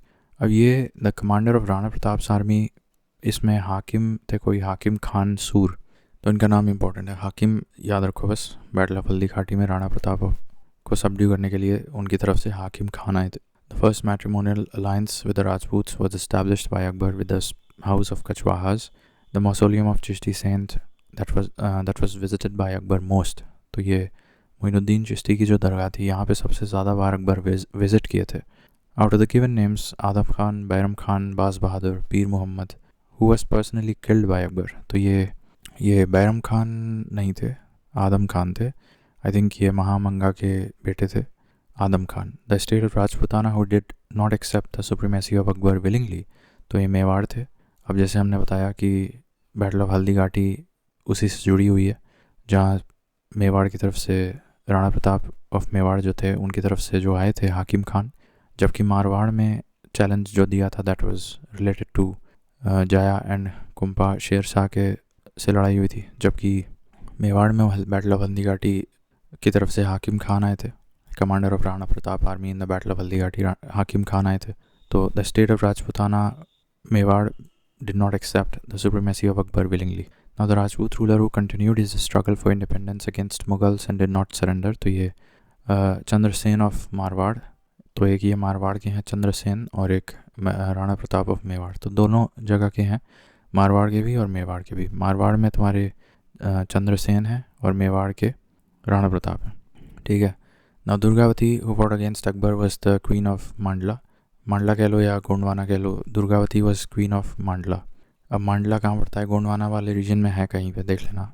Now Yusuf Shah Chak, the last Muslim ruler of Kashmir valley who was exiled to Bihar by the Mughal emperor Akbar, was buried in Nalanda. ये भी सवाल मैं पहली बार देख रहा हूँ. ठीक है, यूसुफ चक कोई थे, यूसुफ चक. ये लास्ट कश्मीर मुस्लिम रूलर थे जिनको फाइनली बिहार में एग्जाइल लेना पड़ा था अकबर के कॉन्क्वेस्ट की वजह से. Abul Fazl's death was caused by prince Salim, और ये जो बचपन में जहांगीर का नाम सलीम था, उन्होंने बचपन में ही अबुल फजल को मार दिया था. ठीक है. The factors which are conducive to establishing Akbar as a nationalist, तो इनका administrative unity and unity in law, Akbar's effort at cultural unity and Akbar's religious policy. ये कुछ 3 बातें हैं जो कि इनके अंदर के नेशनलिस्ट सेंटिमेंट्स को उजागर करते हैं. Causes of Akbar's popularity were मनसबदारी, religious policy, land revenue system and social reforms. The Muslim, तो यहाँ पे देखो religious policy, land revenue system, जहाँ पे ऑब्वियस तो क्या लग रहा है, रिलीजियस पॉलिसी ऑब्वियस लग रहा है और सोशल रिफॉर्म्स ऑब्वियस लग रहा है, बट मनसबदारी और लैंड रेवेन्यू सिस्टम भी जाएगा यहाँ पे. The Muslim ruler who abolished the pilgrimage tax, तो ये अकबर थे. पिलग्रिम टैक्स हटा दिए थे ये out of the given emperors namely Babur, Humayun, Akbar and Aurangzeb, who may be called as the enlightened despot. तो ये अकबर के लिए इस्तेमाल किया जाता है. The ruler who had ordered that a man should marry only one wife and could marry another only when the first wife was barren. तो ये अकबर ने बोला था ऐसी बात. The correct statements about Akbar were Akbar try to fix the age of marriage for boys and girls. Yes, that is correct. Akbar gave freedom to girls to marry at their own will and not under parental pressure. तो ये दोनों statements Akbar के द्वारा कहे गए थे. They are correct. And then correct order of sequence is Mughal invasion of Malwa, and then Akbar marries prince of Amer, and then Karani's conquest of Orissa, जो कि more popularly called as battle of Tukaroi. तो बैटल ऑफ टुकारोई याद रखो या फिर करानीज कॉन्क्वेस्ट याद रखो। देख लेते हैं Karanis. Battle of Tukaroi is same as battle of Karanis. Karani's conquest is not the same as battle of Tukaroi. The conquest refers to the establishment of an expansion of Karani dynasty, while the battle of Tukaroi was a specific battle that marked the beginning of the end of Karani rule in Bengal. अच्छा, तो ये कहाँ से basically करानी conquest क्या है? Refers to the military campaigns carried out by the Karani dynasty to establish and expand their control over the Bengal. And ये कब हुआ था? लगभग 1564 में हुआ था, which began in 1564 when Taj Khan Karrani founded the dynasty. The founding and expansion of an independent Afghan Sultanate in Bengal and Bihar following the decline of Sur Empire. अच्छा, ये तो मुझे पता ही नहीं था। मतलब शेरशाह के जाने के बाद यहाँ पे बंगाल और उड़ीसा में एक कर्रानी डायनेस्टी आ गई थी, और ये मेरे ख्याल से अफ़गान थे। हाँ, इंडिपेंडेंट अफ़गान सल्तनत आफ्टर सुर एम्पायर इन बंगाल एरिया। तो इसमें फाउंडर कौन थे? यहाँ पे फाउंडर थे ताज खान और Suleman Khan, who also conquered Odisha later on. So resulted in the creation of independent Karani Sultanate with control over Bengal, Bihar and Odisha. तो ये बात मुझे नहीं पता थी। And Battle of Tukarai was ये हुई थी 1575 में in present day Odisha. इसमें क्या हुआ था कि occurred in 1575 after the Karanis had been ruling for over a decade. अब इसमें the Battle of Tukarai was part of the larger Mughal campaign led by Emperor Akbar to annex Bengal and Bihar in his empire, fought between the forces of Mughal Emperor led by Munim Khan and the last Karani ruler Daud Khan. अच्छा, ठीक है, तो ये लिखना यहाँ पे ज़रूरी हो जाता है। पूरी बात यहाँ लिख देते हैं अपने वो शब्दों में कि ठीक है। तो अंडर ताज, और एक तो ये फैक्ट हो गया, तो ये बात क्लियर हुई। और बैटल ऑफ टुकराई था जिसमें आई थिंक 1570 कब हुआ था? ये 1575। तो ये यहाँ लिख लेते हैं, तो ये क्लियर हो गया। ठीक है, आगे बढ़ते हैं। Now rain of Akbar is known for annexation of regions, provincial administrative system and judicial administration. The head of the military department and the recognized central machinery of administration during Akbar was called as Mir Bakshi. अब ये बता तो चुके हैं मीर बख्शी का काम क्या था, ये बता तो चुके हैं। ठीक है, हेड ऑफ द एडमिनिस्ट्रेशन कह लो या head of the military department कह लो, head of the military department बोलो तो वो मीर बख्शी था। And military system in the reign of Akbar was based on mansabdari system. The first person to be given proper status of diwan, तो ये मुजफ्फर खान मैं ऑलरेडी बता चुका हूँ। इनका पूरा नाम था Muzaffar Khan Turbati. And the mansabdari system was introduced by Akbar. It was a borrowed version from the Mongolia's setup. Now Mongol से ये कॉपी किए थे। During the time of Akbar for every 10 cavalryman the mansabdar set to maintain 20 horses. तो ठीक है, 10 कैवलरीमैन के लिए 20 घोड़े होने चाहिए था अकबर के समय में। Now Zabti 10 Sala Nasq Kankut which is also known as the Bandobast system. तो ये 10 साला वाले को बंदोबस्त सिस्टम भी कहते हैं। अकबर के समय ये प्रेवलेंट था। And during Akbar period land revenue system और आइनी 10 साला वॉज डेवलप्ड बाय तोडरमल। अब ये भी एक दीवान के पद पे रह चुके हैं, बट जो पहले दीवान थे वो मुजफ्फर खान तुर्बाती थे। अकबर लॉन्च्ड दिन इलाही इन द ईयर, तो ये आई थिंक 1582 में ले आए थे। 1582 में ले आए थे क्या दिन इलाही? मनसबदारी कब लाए थे? 1581 था क्या? 71 था। तो ये क्लियर कर लो, यहाँ पे 1582 में क्या आया था? दिन इलाही। और मनसबदारी कब आया था? 1571 में। तो ये दोनों बात क्लियर हो गई। ठीक है, मनसबदारी 1571 और दिन इलाही 1582। तो ये सब क्लियर हो गया। देन इधर आते हैं। The historian who said that दिन इलाही इज़ अ रिलीजन, तो ये मोहसिन फ़नी कौन है? अब ये कोई है मोहसिन फ़नी जिन्होंने इसको एक रिलीजन का दर्जा डिक्लेयर किया था। दिन इलाही को एक सेपरेट रिलीजन का दर्जा किसने डिक्लेयर किया? मोहसिन फ़नी ने। And Ibadat Khana was constructed by Akbar, and Ibadat Khana at Fatehpur Sikri was the room in which the noble belonging to different religions gathered to discuss religious affairs. तो ये फतेहपुर सीकरी का मामला है। Out of the given places namely golden palace, Panchmahal, Jodhabai palace, Akbari Mahal which is not at Fatehpur Sikri. तो यहाँ पे देखो, ये जो अकबरी महल है ये फतेहपुर में नहीं है। बाकी क्या क्या है यहाँ पे? गोल्डन महल है, पंचमहल है और जोधाबाई पैलेस। ये तीन चीज़ हैं, यानी कि गोल्डन, जोधाबाई पैलेस और पंचमहल फतेहपुर सीकरी में है, जबकि अकबरी महल नहीं है वहाँ पे। The The historical monument that is situated in Delhi. The historical monument that is situated in Delhi is a synthesis of Persian and Indian styles of architecture. तो ये हुमायूं's टॉम्ब है, ठीक है, अपने पिताजी के लिए अकबर ने बनवाया होगा हुमायूं's टॉम्ब। ये कहाँ पे है? दिल्ली में है। यहाँ पर्शियन और इंडियन स्टाइल का मिक्सचर देखने को मिलता है। द थ्योरी ऑफ सूली कुल was promulgated by Akbar, and the concept of Suli Kul was the result of political generosity, religious tolerance, and liberal cultural attitude. Fatwa was issued from Jaunpur against Akbar. तो कोई याजदी थे, उनका नाम था, जौनपुर के कोई गवर्नर थे, उनका नाम याजदी था, उन्होंने अकबर के खिलाफ फतवा इशू कर दिया था। Out of the given Mughal emperors, namely Jahangir, Shahjahan, Humayun, Akbar, who introduced educational reforms, तो पढ़ाई लिखाई के मामले में भी रिफॉर्म्स लेके आए थे अकबर, बाकी तो नहीं ले आए होंगे बट अकबर लेके आए थे। The finest monuments constructed by Akbar are found in Fatehpur Sikri.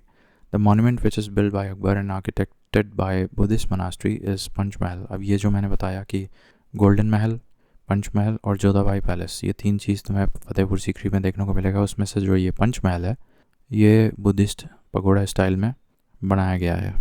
Jahangir Mahal is located इन आगरा, ठीक है, जहांगीर महल इज़ लोकेटेड इन आगरा। तो ये ध्यान रखना, कन्फ्यूजन होता है बार बार, नाम में ही आ रहा है, देखो AGRA। तो जहांगीर महल is situated in Agra. Out of the given forts namely red Fort of Delhi, Agra fort, Allahabad fort and Lahore fort which was not constructed in the reign of Akbar. Akbar के समय कौन सा नहीं बनाया गया था? रेड फोर्ट ऑफ दिल्ली नहीं बनाया गया था। रेड फोर्ट ऑफ दिल्ली मेरे ख्याल से शेर शाह के समय बनाया गया था, ठीक है।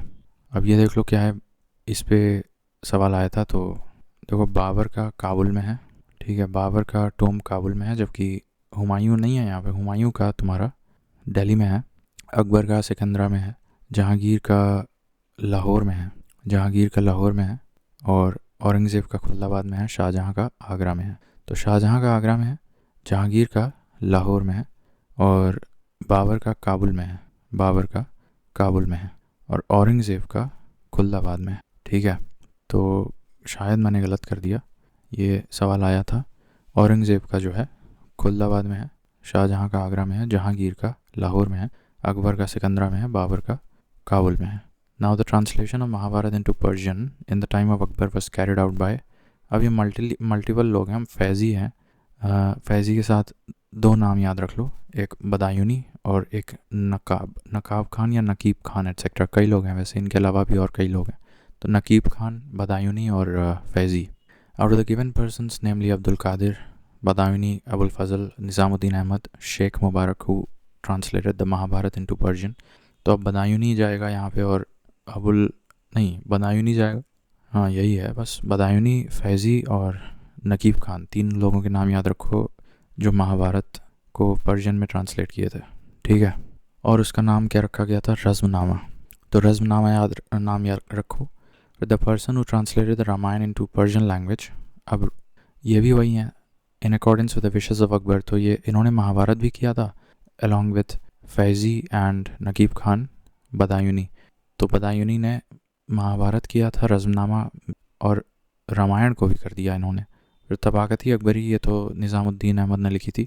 Out of given persons namely Mohammad Hussain, Mohammad Khan, Abdussamad and Mir Sayyid Ali, who was awarded the honour of Zari Kalam bye Akbar. ज़ारी कलम जो है ये आई थिंक किसी मोहम्मद हुसैन को दिया गया था। ज़ारी कलम की उपाधि अकबर ने दी थी क्योंकि ये अच्छा लिखते थे। Now the Jain monk who stayed for a few years in the court of Akbar and was honoured with the title of Jagat Guru. तो ये हेमचंद्र सूरी नहीं थे, हरि विजय सूरी थे, ठीक है, Hari Vijay Suri is also known as Jagat Guru, ठीक है। तो ये जैन स्कॉलर हैं, जैन मॉन्क हैं, अकबर के कोर्ट में रहते, जैन मॉन्क हरि विजय सूरी, इनका नाम जगत गुरु भी है। और the given painters namely Abul Hasan, Daswant, Kishandas and Ustad Mansur, who was the famous painter of Akbar. तो इसमें देखो दसवंत तो थे अकबर के समय, बाकी मंसूर तो पहले के थे, नहीं मंसूर तो किसी और के समय थे। Now European paintings were introduced for the first time in the court of Akbar, ये भी हमको पता है। And name the ruler of India when the English East India Company was formed. तो इट वाज फॉर्म्ड इन 1600, तो उस समय तो अकबर था। The medieval Indian writer refers to the discovery of America, तो ये अबुल फजल हैं। And the first English man who visited Akbar's court, तो ये रैल्फ फिच थे, ध्यान रखना, रैल्फ फिच आए थे 1584 के आसपास, और ये अकबर के समय आए थे and he was the first English man who visited the court, Akbar's court, first English man to visit the court of Akbar. तो वो रैल्फ फिच जाएगा, ध्यान रखना, फर्स्ट इंग्लिश मैन। लेकिन इसके पहले मेरे ख्याल से कोई मिशनरी के रूप में आ चुके थे, but English man first English कौन आया था, तो फिर Ralph Fitch. The correct arrangement of the events during Akbar's regime in their chronological order. अब देखो जिजिया मेरे ख्याल से अभी मैंने बताया दिन इलाही 1582 में ले आया गया था, ठीक है। और जिजिया और इबादत खाना ये पूछ लो ना। सिंगिंग ऑफ क्या था ये, कुछ महजार, ठीक है। ये 3 इवेंट्स देख लो। तो देखो इबादत खाना 1575, प्रोमलगेशन ऑफ महजार ये 1579 में है, याद रहेगा। जिजिया तो 1564 में एबॉलिश किया गया था। पिलग्रिमेज टैक्स भी हटाया था, तो यहाँ लिख लेते हैं एबॉलिशन ऑफ जिजिया ये 1564 में, और सिंगिंग ऑफ महजार 1579 में, और दिन इलाही हमको ऑलरेडी बताया 1582 में, और कंस्ट्रक्शन ऑफ इबादत खाना ये 1575 में था क्या, ठीक है। इबादत खाना ये 1575 में किया गया था। Now Akbar merged Bengal and Bihar in his empire in the year 1576। ये भी इम्पोर्टेंट बात है।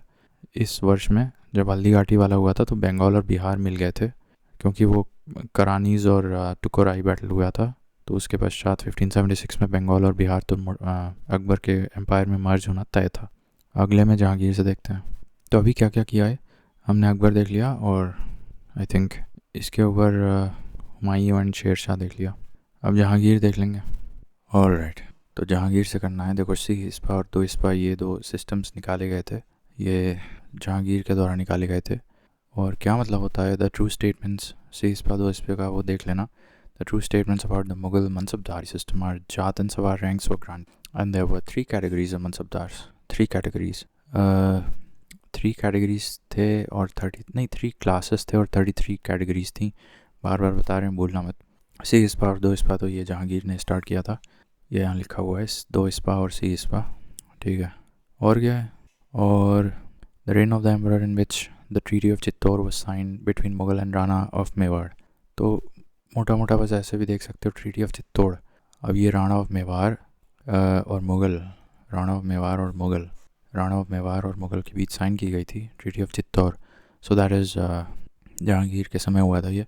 Then the person who was sent first by East India Company in the court of Jahangir, the person who was sent first by East India Company in the court of Jahangir, तो that was William Hawkins। और अब ये देख लेना William Hawkins कब आए थे। I think 1615 में विलियम हॉकिंस आए थे। इज दैट ट्रू, पूछो।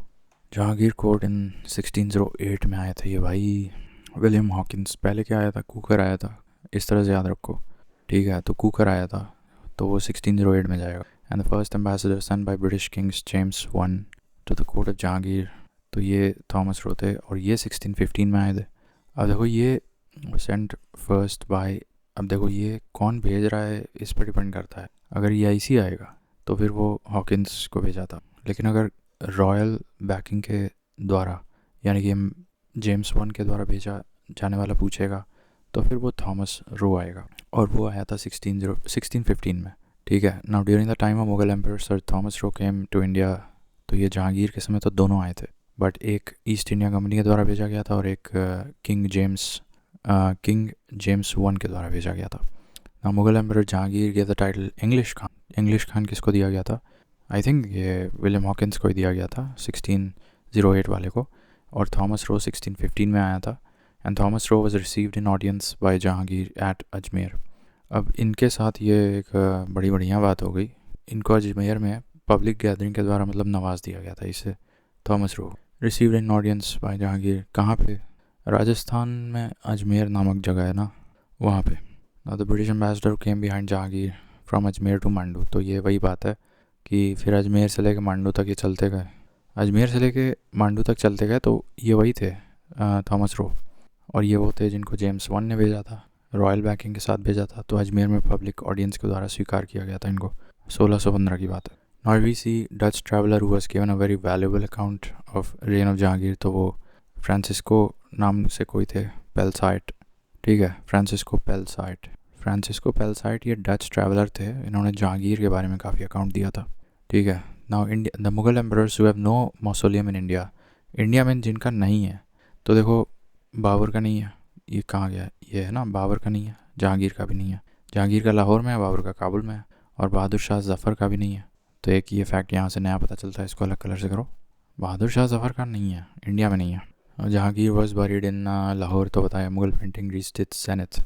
तो जेनिथ स्टार्ट तो किया था किसी और ने, लेकिन ऊपर ऊंचाई तक ले गए थे ये। वैसे वो तो स्टार्ट किया था मेरे ख्याल से हुमायूं ने स्टार्ट किया था, और जेनिथ पे जहांगीर ले गए थे। ठीक है, ठीक है, याद रहेगा। Now the painter who was given the title of Nadir ul Zaman. अब ये भी ज़मान, नादिर उल ज़मान, ये टाइटल जहांगीर के समय दिया गया था, जहांगीर के द्वारा दिया गया था। तो ये अबुल हसन को दिया गया था, नादिर उल ज़मान या ज़माना, ठीक है, नादिर उल ज़माना। ये टाइटल अबुल हसन पेंटर को दिया गया था जहांगीर के द्वारा। The painter of Jahangir's reign was conferred the title Nadir ul आसरा। अब ये मंसूर को दिया गया। तो यहाँ पे ये कैटेगोरिकली अलग अलग लिखना पड़ेगा, या यहाँ लिख लेते हैं, ठीक। नदीर उल आसरा की जब बात करेंगे तो ये मंसूर को दिया, और नदीर उल ज़माना की बात करें तो ज़माना की बात करें तो ये किसको दिया था? ये अबुल हसन को दिया था, ये अबुल हसन को दिया था, नदीर उल ज़माना, ठीक है। The painter of Jahangir reign was conferred the title Nadir ul आसरा, तो ये मंसूर है, ठीक है। और the Mughal emperor who wrote is autobiography in Persian language. Persian language में लिखने वाले मुगल एम्परर कौन है? तो जहांगीर है। और ये ऑटोबायोग्राफी स्वयं खुद लिखे थे, तो और पर्शियन में लिखे थे। तो ये तुझके जहांगीरी इसका नाम है। The killer of Abul Fazal was rewarded by Jahangir. अब जहांगीर जब छोटा था उसका नाम सलीम था। अब अपने बचपन में ही उन्होंने अबुल फजल को मारा, ठीक है। अबुल फजल को मारा नहीं था, मरवा दिया था किसी से। तो और इन रिटर्न जहांगीर ने जिसे मरवाया था उसको रिवॉर्ड भी किया था। Now those who had rebelled against the Mughal emperor Jahangir. अब जहांगीर के बाद कौन आएगा? अब खुर्रम है, और खुर्रम और खुसरो, तो इनकी कहानी तो जानते ही हो, खुर्रम और खुसरो। लेकिन एक तीसरा भी था, इसका नाम था महाबत खान, ठीक है। तो ऐसे पूछ सकता है कि which Mughal emperor faced no rebellion while coronation. I think वो कौन होएगा पूछना है यहाँ पे। No rebellion. तो based on historical accounts Akbar, Johnson, Salim. अब देखो यहाँ लिखा है कि शाहजहाँ तो Jahangir was forced to quickly suppress rebellion by his own son Khusrau, ठीक है। तो एक तो ये है। Later his son Khurram also led an unsuccessful revolt, ठीक है। तो जहांगीर ने खुसरो और खुर्रम का रिवोल्ट फेस किया था अलॉन्ग साइड महाबत अली खान। और शाहजहाँ ने इसने तो इसके समय में, हाँ, तो औरंगज़ेब और दारा शिकोह, ठीक है। और एक और था कोई सूजा करके था। और Aurangzeb was challenged by his own son called Mohammad Akbar who rebelled and allied with Rajput kingdoms against his father Aurangzeb. तो वो मोहम्मद अकबर थे, ठीक है। इतना काफ़ी है। अब ये क्या है यार, इनका याद रखो ना बस। Jahangir face the rebellion of Khusrau, Khurram and Mahabat Khan, ठीक है। And the killer of Abul Fazl. तो जहांगीर जब छोटा था, यानी कि सलीम था, तो उसने अबुल फजल को मरवा दिया था, और जिससे मरवाया था उसको मनसबदारी भी अलॉट कर दी। Now Khusrau was the son of Mughal emperor Jahangir and the member of Nur Jahan junta. अब ये थोड़ा टिपिकल सवाल है, देखो। इत्माद-उद-दौला का पूरा नाम था गियास बेग इत्माद-उद-दौला। अब ये नूर जहाँ के फादर थे, ठीक है, याद रहेगा। Itimad-ud-Daula Ghiyas Beg, he was father of Nur Jahan. और नूर जहाँ कौन थी? शायद शाहजहाँ की वाइफ थी क्या? देखो, असमत बेगम मदर ऑफ नूर जहाँ। तो फादर और मदर तो चलो आ गया, फिर ब्रदर ऑफ नूर जहाँ, ठीक है। और प्रिंस खुर्रम। अब खुर्रम कौन था? Khurram son in law of her brother Asaf Khan and Nur Jahan herself. तो खुद तो होगी ना वो। बस एक प्रिंस खुर्रम भी याद रखो। ये Asaf Khan son in law of her brother Asaf Khan. तो ये थोड़ा सा टिपिकल रिलेशन बन जा रहा है। प्रिंस खुर्रम भी था, अब खुर्रम ही तो शाहजहाँ बना। तो नूर जहाँ कौन थी? Itimad-ud-Daula storm at Agra was build by Nur Jahan. तो इत्माद-उद-दौला वाज नूर जहाँ's father and Asmat Begum was mother of Nur Jahan. Who the hell was Nur Jahan? तो ये इसका बचपन का नाम था महरून-इसा, और बाद में जाके नूर जहाँ उपाधि ले ली इनने ऑफ मुगल एम्परर जहांगीर। तो जहांगीर की वाइफ का नाम था ये नूर जहाँ, ठीक है, जहांगीर। और Asaf Khan was brother of Nur Jahan, और असफ का son in law prince Khurram था, जो बाद में जाके शाहजहाँ बना। क्लियर है? Nur Jahan was wife of Jahangir. Now among Jahangir, Ghiyas Beg, Asaf Khan and Khurram who was not part of Nur जहाँ's जनता। तो जहांगीर नहीं था, ठीक है। जहांगीर की तो वाइफ थी Nurjahan. Now Itimaduddaula tomb at Agra was built by Nurjahan and Itimaduddaula का पूरा नाम गियास बेग है. नूरजहां के पिता थे वो. नाउ बाबर ने जामा मस्जिद संभल वाला बनवाया था. हुमायूं तो ये दीन पनाह दिल्ली में बनाया था. और जहांगीर ने कंप्लीशन ऑफ अकबर्स मौसोलियम. एक सेकंड, अकबर्स मौसोलियम. पहले तो हुमायूं आया, फिर अकबर आया और फिर अकबर के बाबर, हुमायूं, अकबर, और अकबर के बाद जहांगीर आया. तो completion of Akbar's mausoleum, Akbar का मौसोलियम किसने कंप्लीट करवाया था? तो दैट इज़ जहांगीर. ठीक है. चलो ऐसे याद रखो कि अकबर ने टोबैको अलाउ किया था और जहांगीर ने उसको बैन कर दिया. दूसरी चीज़, अकबर पहले आया था तो भाई Jahangir was the son of Akbar. तो अपने पिता के लिए मौसोलियम, अकबर का मौसोलियम नहीं बनवाएगा वो जहांगीर? क्या बात कर रहे हो. फिर अकबर ने क्या बनवाया? जहांगीरी महल बनवा दिया. अपने बेटे के लिए बनवाया था रहने के लिए जहांगीरी महल. अब जहांगीरी महल कहाँ है? दिल्ली में होगा? नहीं, जहांगीरी महल ये जो है a place inside Agra fort of India. देखो ये जहांगीरी महल जो है ये आगरा में है, specifically inside the Agra fort. तो ये ध्यान रखना, अकबर ने अपने बेटे जहांगीर के लिए जहांगीरी महल बनवाया था आगरा में. और जहांगीर ने अपने पिता का मौसोलियम कहाँ बनवाया? अकबर्स मौसोलियम. तो ये तो सिकंदरा आगरा से थोड़ा दूर है. आगे बढ़ते हैं. Govind palace, an excellent specimen of Hindu architecture that is located in Datia. ठीक है. अब आते हैं शाहजहाँ पे. Now the root of the dispute between Shahjahan या shah of Iran and Mughal rulers. तो ये कांदाहार को लेके डिस्प्यूट था shah of Iran as well as the Mughal rulers के बीच. ये bone of contention Kandahar region. The loss of this region that was strategically stronghold of the Mughal Empire became a big blow to the Mughal Empire. Kandahar के खो जाने से काफ़ी बड़ा नुकसान हुआ था मुगल एम्पायर को और इस पे कंटेंडर था shah of Iran. The motive behind Shah Jahan's bulk campaign was to secure a friendly ruler in Balkh and Badakhshan which bordered Kabul. ठीक है.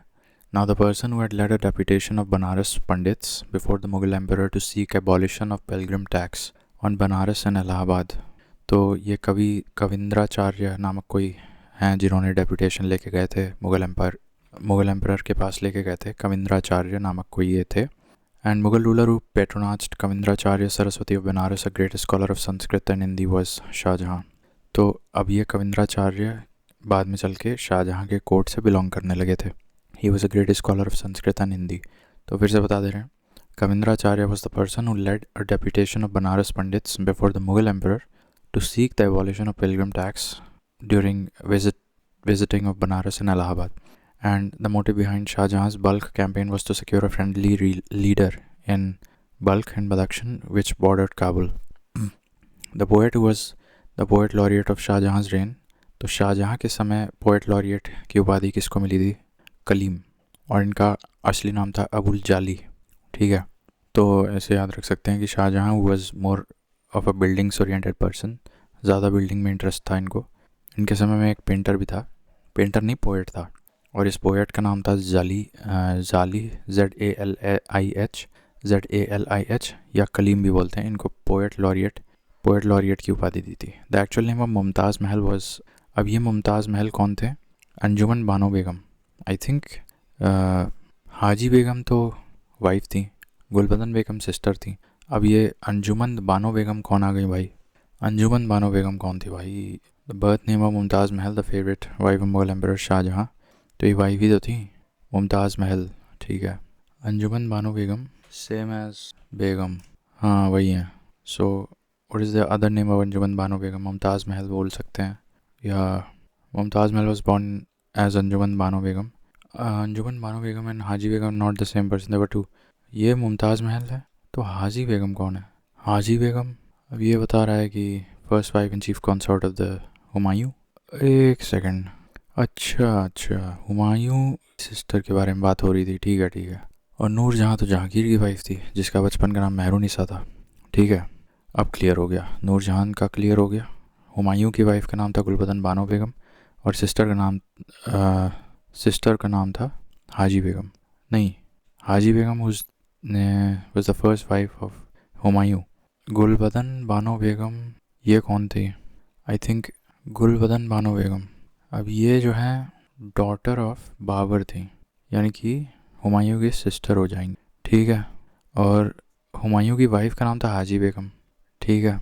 और मेहरुनिसा या नूर Jahan was the wife of Jahangir, ठीक है, अभी क्लियर हो गया। तो ये जो नाम है मुमताज़ महल, ये शाहजहाँ की वाइफ का नाम था अंजुमन मानो बेगम, ठीक है। Now out of the given options namely Taj Mahal, red fort, Panch Mahal, tomb of Sher Shah, which can be seen as the coordination of Hindu and Iranian architecture. तो ये ताज महल है, यहाँ पे हिंदू और ईरानियन यानी पर्शियन का मिश्रण मिला है।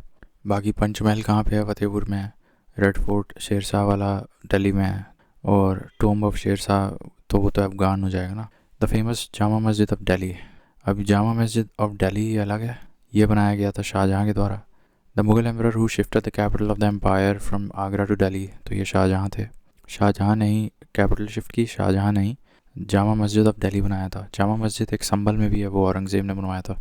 अब अलाई दरवाज़ा दिल्ली में ये अलाउद्दीन खिलजी ने बनवाया। बुलंद दरवाज़ा फतेहपुर सीकरी अकबर ने बनवाया। मोती मस्जिद आगरा और मोती मस्जिद दिल्ली, तो मोती मस्जिद जो आगरा में है वो शाहजहाँ ने बनवाया, और मोती मस्जिद जो दिल्ली में है दैट इज़ औरंगज़ेब। और रेड फोर्ट इन दिल्ली ये शेर शाह ने, नहीं भाई, Red fort in Delhi was build by Shahjahan. Red fort in Delhi was made by Shahjahan, which Red Fort was made by, नहीं, ये Red fort in Delhi was build by Mughal emperor Shahjahan. There is an older Red Fort known as Lal Kot that was constructed by a Rajput king, the original Red Fort of Delhi. तो ये Tomar dynasty के द्वारा बनाया गया था, अनंगपाल तोमर के द्वारा, ठीक है। और ये Mehrauli area of south Delhi के आसपास है। खैर हम तो कुछ और कह रहे थे कि are there two red forts in India? Yes, there are at least two prominent forts. तो ये तो लाल किला जो है ये कहाँ पे है भाई? शाहजहाँ ने बनवाया था। तो ये कंस्ट्रक्टेड एंड ये बिल्डिंग डिनोट करती है shifting of the capital from Agra to Delhi. और दूसरा जो है the red Fort of Agra, तो ये जो है the initial structures were constructed by Mughal emperor Akbar, ठीक है, तो ध्यान रहे। अब जामा मस्जिद ऑफ दिल्ली ये शाहजहाँ ने बनवाया था, और रेड फोर्ट जो दिल्ली वाला है the Mughal emperor who shifted the capital from Agra to Delhi, तो वो भी शाहजहाँ है। और इसी शिफ्टिंग को सिग्निफाई करने के लिए उन्होंने एक रेड फोर्ट बना दिया था दिल्ली में। The red fort in Delhi was build by Shah Jahan, ठीक है। Now Upanishads were translated into Persian during the reign of, Upanishads were translated into Persian, Upanishads were translated into Persian, ये शाहजहाँ के द्वारा ट्रांसलेट किया गया था। Upanishads were translated into Persian by Dara Shikoh under the title of Sirri Akbar, ठीक है, Sirri Akbar. The Upanishads were translated into Persian by Dara Shikoh under the title of Sirri Akbar, and Upanishads were translated into Persian during the reign of. तो किसके समय में ये किया गया था? तो उस समय शाहजहाँ था रूलर, उसी के समय पे उपनिषद का पर्शियन में ट्रांसलेशन हुआ था। हालांकि सिर्रे अकबर नाम का टाइटल लेके ट्रांसलेट किया था दारा शिकोह ने। और Shahjahan gave the title of Shah Buland Iqbal, तो ये दारा शिकोह को टाइटल दिया गया था क्योंकि I think Dara Shikoh son of Shahjahan. The original creation of Dara Shikoh is Majmaul Bahrain, ठीक है। Now out of the given names Amir Khusro, Dara Shikoh, Amir Hasan, Shuja, who is the first Muslim to study Hindu scriptures, तो ये दारा शिकोह ही हैं। Out of the given historians, V.A. Smith and J.N. Sarkar, A.L. Srivastava, who declared the regime of Shahjahan to be the golden era, तो ये A.L. Srivastava हैं कोई, इन्होंने बोला था कि शाहजहाँ के रजीम को गोल्डन एरा बोल दिया। नाउ कोहिनूर डायमंड जो था वो मीर जुमला ने खोजा था और शाहजहाँ को प्रेजेंट किया था। The Mughal emperor who abolished the Persian court custom of Sijda, तो ये भी शाहजहाँ ने एबॉलिश किया था। Out of the given names viz Dara Shikoh, Murad Bakhsh, Shah Shuja, Aurangzeb was the governor of Deccan for the major part of Shahjahan reign, तो ये औरंगज़ेब थे। And Peter Mundy the British traveller, ये तो हमको पता है कि पीटर मुंडी आए थे शाहजहाँ के टेन्योर में, जबकि रैल्फ फिच आए थे अकबर के टेन्योर में। अब पीटर मुंडी कब आए थे ये देख लेना। तो ये हो गया शाहजहाँ का, अब बचता है ये Aurangzeb. The emperor who succeeded Shahjahan to the Mughal throne, तो ठीक है, the Mughal emperor who was coronated twice, ये भी सवाल बनता है कि 2 बार इनका कोरोनेशन हुआ, तो ये औरंगज़ेब थे। अब जैसे बैटल ऑफ बिलग्राम हुई थी, this is same as Kannauj 1540 में, एंड बैटल ऑफ सरनाल 1572 में हुई थी, एंड बैटल ऑफ धर्मट 1538 में हुई थी, सॉरी 1658 में हुई थी, और बैटल ऑफ जजाऊ ये 1707 में हुई थी, last battle of Aurangzeb battle of जजाऊ।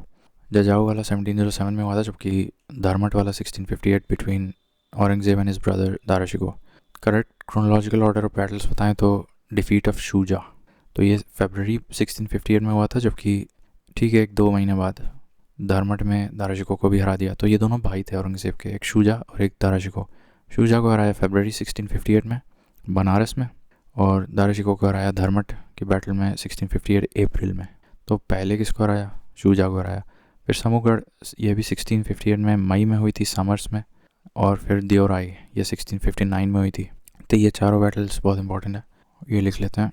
Defeat of Shuja हुआ था ये फेब में हुआ था। सबसे पहले शुजा आ रहा था, उसके बाद अप्रैल में धर्मट हुई थी, और फिर मई में तुम्हारा समूहगढ़ हुआ था, और लास्ट में दियोराई हुआ था 1659 में। तो ये चार कुछ लेसन नोन फैक्ट्स हैं रिलेटेड टू औरंगज़ेब, याद होना चाहिए। बैटल ऑफ धर्मट ये तो जानते ही हो।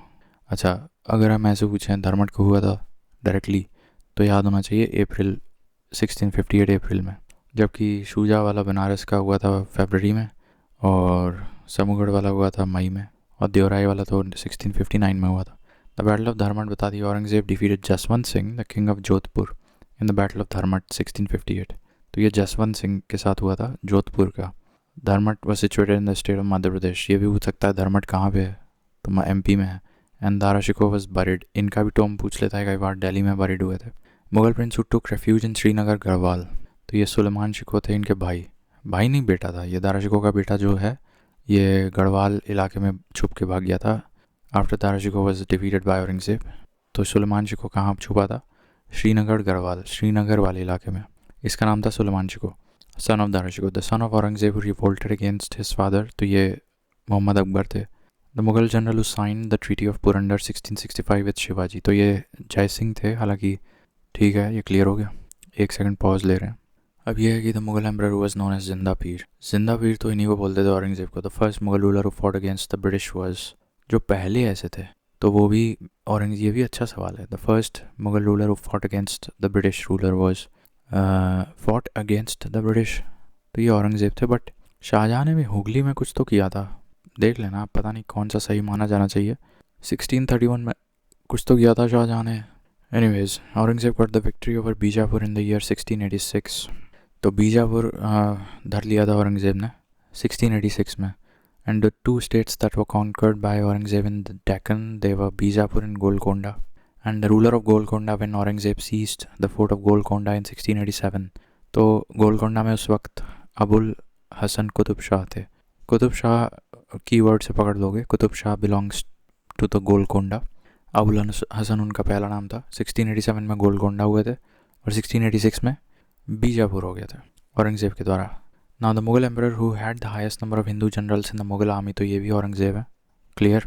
Now the meaning of jihad carried on by Aurangzeb is Darul Islam and the reign of the emperor in which jizya was reimposed, तो ये औरंगज़ेब थे। और jihad according to Aurangzeb was Darul Islam. The creator of Bibi Ka Maqbara was Aurangzeb and the tomb which is called the second Taj Mahal, वही है रबिया उद रानी या बीबी का मकबरा कहते हैं। That is a poor imitation of Taj Mahal. Out of the given options, namely Jahan Ara, Roshan Ara, Gauhar Ara, Mehrunissa, who was the daughter of Emperor Aurangzeb, तो Mehrunissa was the daughter of Aurangzeb. Mehrunissa का ही नाम बाद में जाके कुछ तो बदल गया था, बट एनीवेज रोशन आरा, जहाँ आरा और गौहर आरा ये लोग सिस्टर्स थी औरंगज़ेब की, जबकि Mehrunnisa was the daughter of Aurangzeb. ठीक है। Aurangzeb bestowed the title of शबियतुज़्ज़मानी to जहान आरा, तो ये मेरे ख्याल से सिस्टर थी शबियतुज़्ज़मानी। औरंगज़ेब की सिस्टर थी शबियतुज़्ज़मानी जहान आरा, जबकि Mehrunnisa was the daughter of Aurangzeb. Moti Masjid in red fort eight Delhi, Moti Masjid in the red Fort of Delhi. अब ये मोती मस्जिद इन शॉर्ट दिल्ली पूछ लेगा तो फिर औरंगज़ेब जाएगा, लेकिन Moti Masjid build by Shahjahan exists इन आगरा, लेकिन दिल्ली वाला मोती मस्जिद वो औरंगज़ेब ने बनवाया था।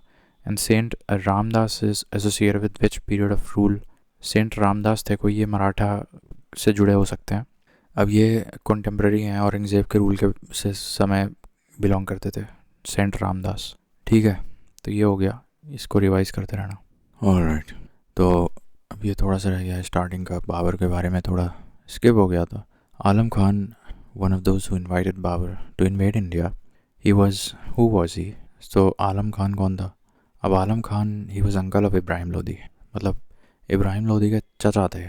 ठीक है, कौन? आलम खान। और आलम खान ने इनवाइट किया था, और वो एक कंटेंडर थे to the throne of Delhi. ठीक है, Alam Khan also had aspirations for the throne of Delhi, इसलिए आलम खान ने इनवाइट किया था बाबर को। आलम खान कौन थे? अंकल ऑफ इब्राहिम लोदी थे। During the annexation of Afghanistan he invited Babur to invade Daulat Khan. अच्छा, किस लिए इनवाइट किया था बाबर को?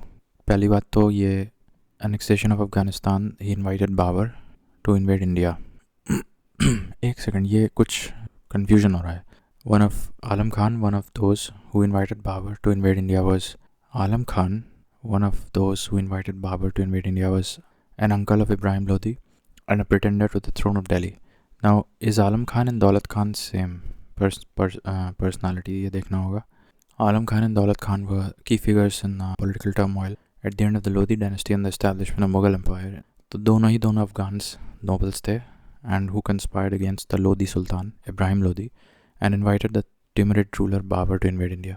तो दोनों ने ही बुलाया था. आलम खान लोधी कौन थे? ये he was a pretender to the throne, ठीक है. और दौलत खान कौन था? Governor of Punjab. Daulat Khan was the powerful governor of Punjab under the Lodi dynasty.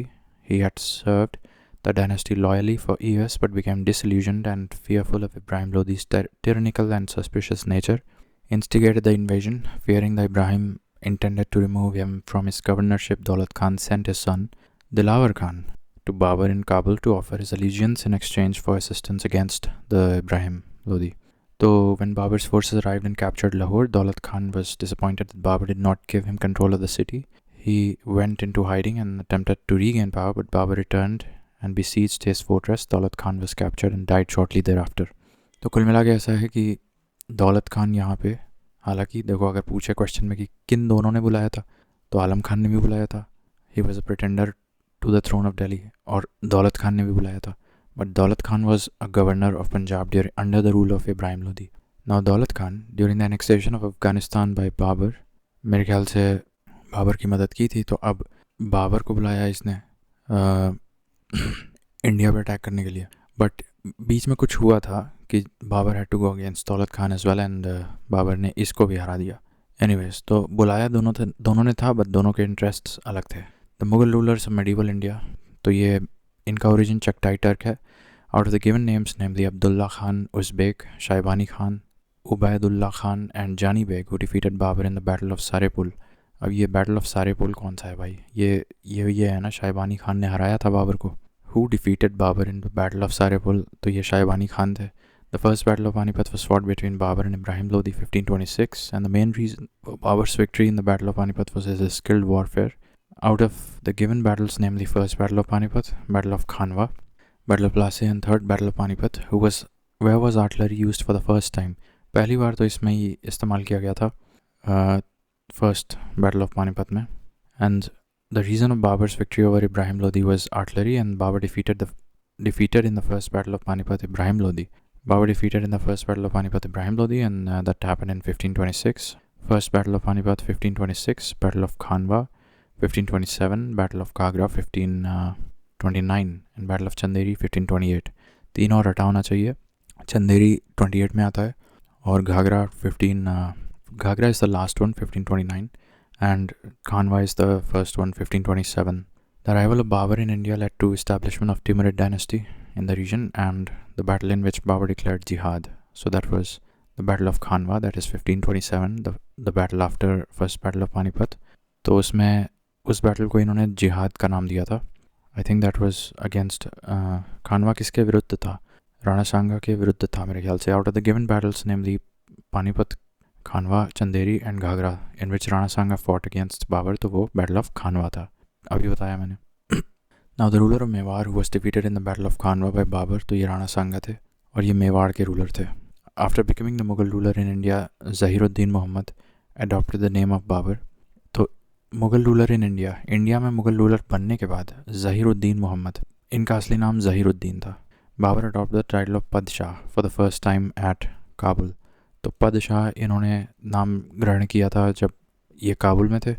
India में आने के बाद इन्होंने बाबर का नाम इस्तेमाल किया, जबकि जब काबुल में थे तब इनका नाम पदशाह था, और इनका एक्चुअल नाम आधार कार्ड वाला ज़हीरुद्दीन मोहम्मद था. The empire of Babur included the area of Kabul, the area of Punjab and the area of modern Uttar Pradesh. Modern Uttar Pradesh में वही संभल वाला इलाका जो है वो भी यहाँ पे आता है, जहाँ बाबरी मस्जिद वगैरह अयोध्या का. Name the Mughal ruler who succeeded in life due to his patience and resolution which is a lesson for everyone. तो ज़हीरुद्दीन मोहम्मद बाबर, इनका भी पेशेंस के नाम पे इनसे भी इंस्पिरेशन ले सकते हो और हुमायूं से भी ले सकते हो, बट बाबर ने ज़्यादा क्रांति फैलाई. The come back was greater in case of Babur. The Hindu state which has been mentioned by the Babur in his Baburnama, तो ये Mewar. Of course battle of Khanwa का जिक्र करते हुए हिंदू किंगडम ऑफ मेवाड़ के बारे में जिक्र किया था बाबरनामा में। इन्होंने तुसुकी बाबरी लिखी थी तुर्किश में, ठीक है। तो ऑटोबायोग्राफी थी। Babri mosque was established in Ayodhya by Mir Baqi, ये इनके आर्किटेक्ट थे बाबरी मॉस्क के, Mir Baqi. Out of the given rulers Akbar, Babur, Humayun, who circulated the silver coin called Shahrukh. अब ये अच्छा सवाल है, शाहरुख नामक एक चांदी का सिक्का कौन लेके आया था? बाबर लेके आया था, ठीक है। तो ये हो गया हमारा कंप्लीट मुग़ल, ठीक है। सारे पॉइंटर्स हो गए मुग़ल के। अब अगले में देखेंगे।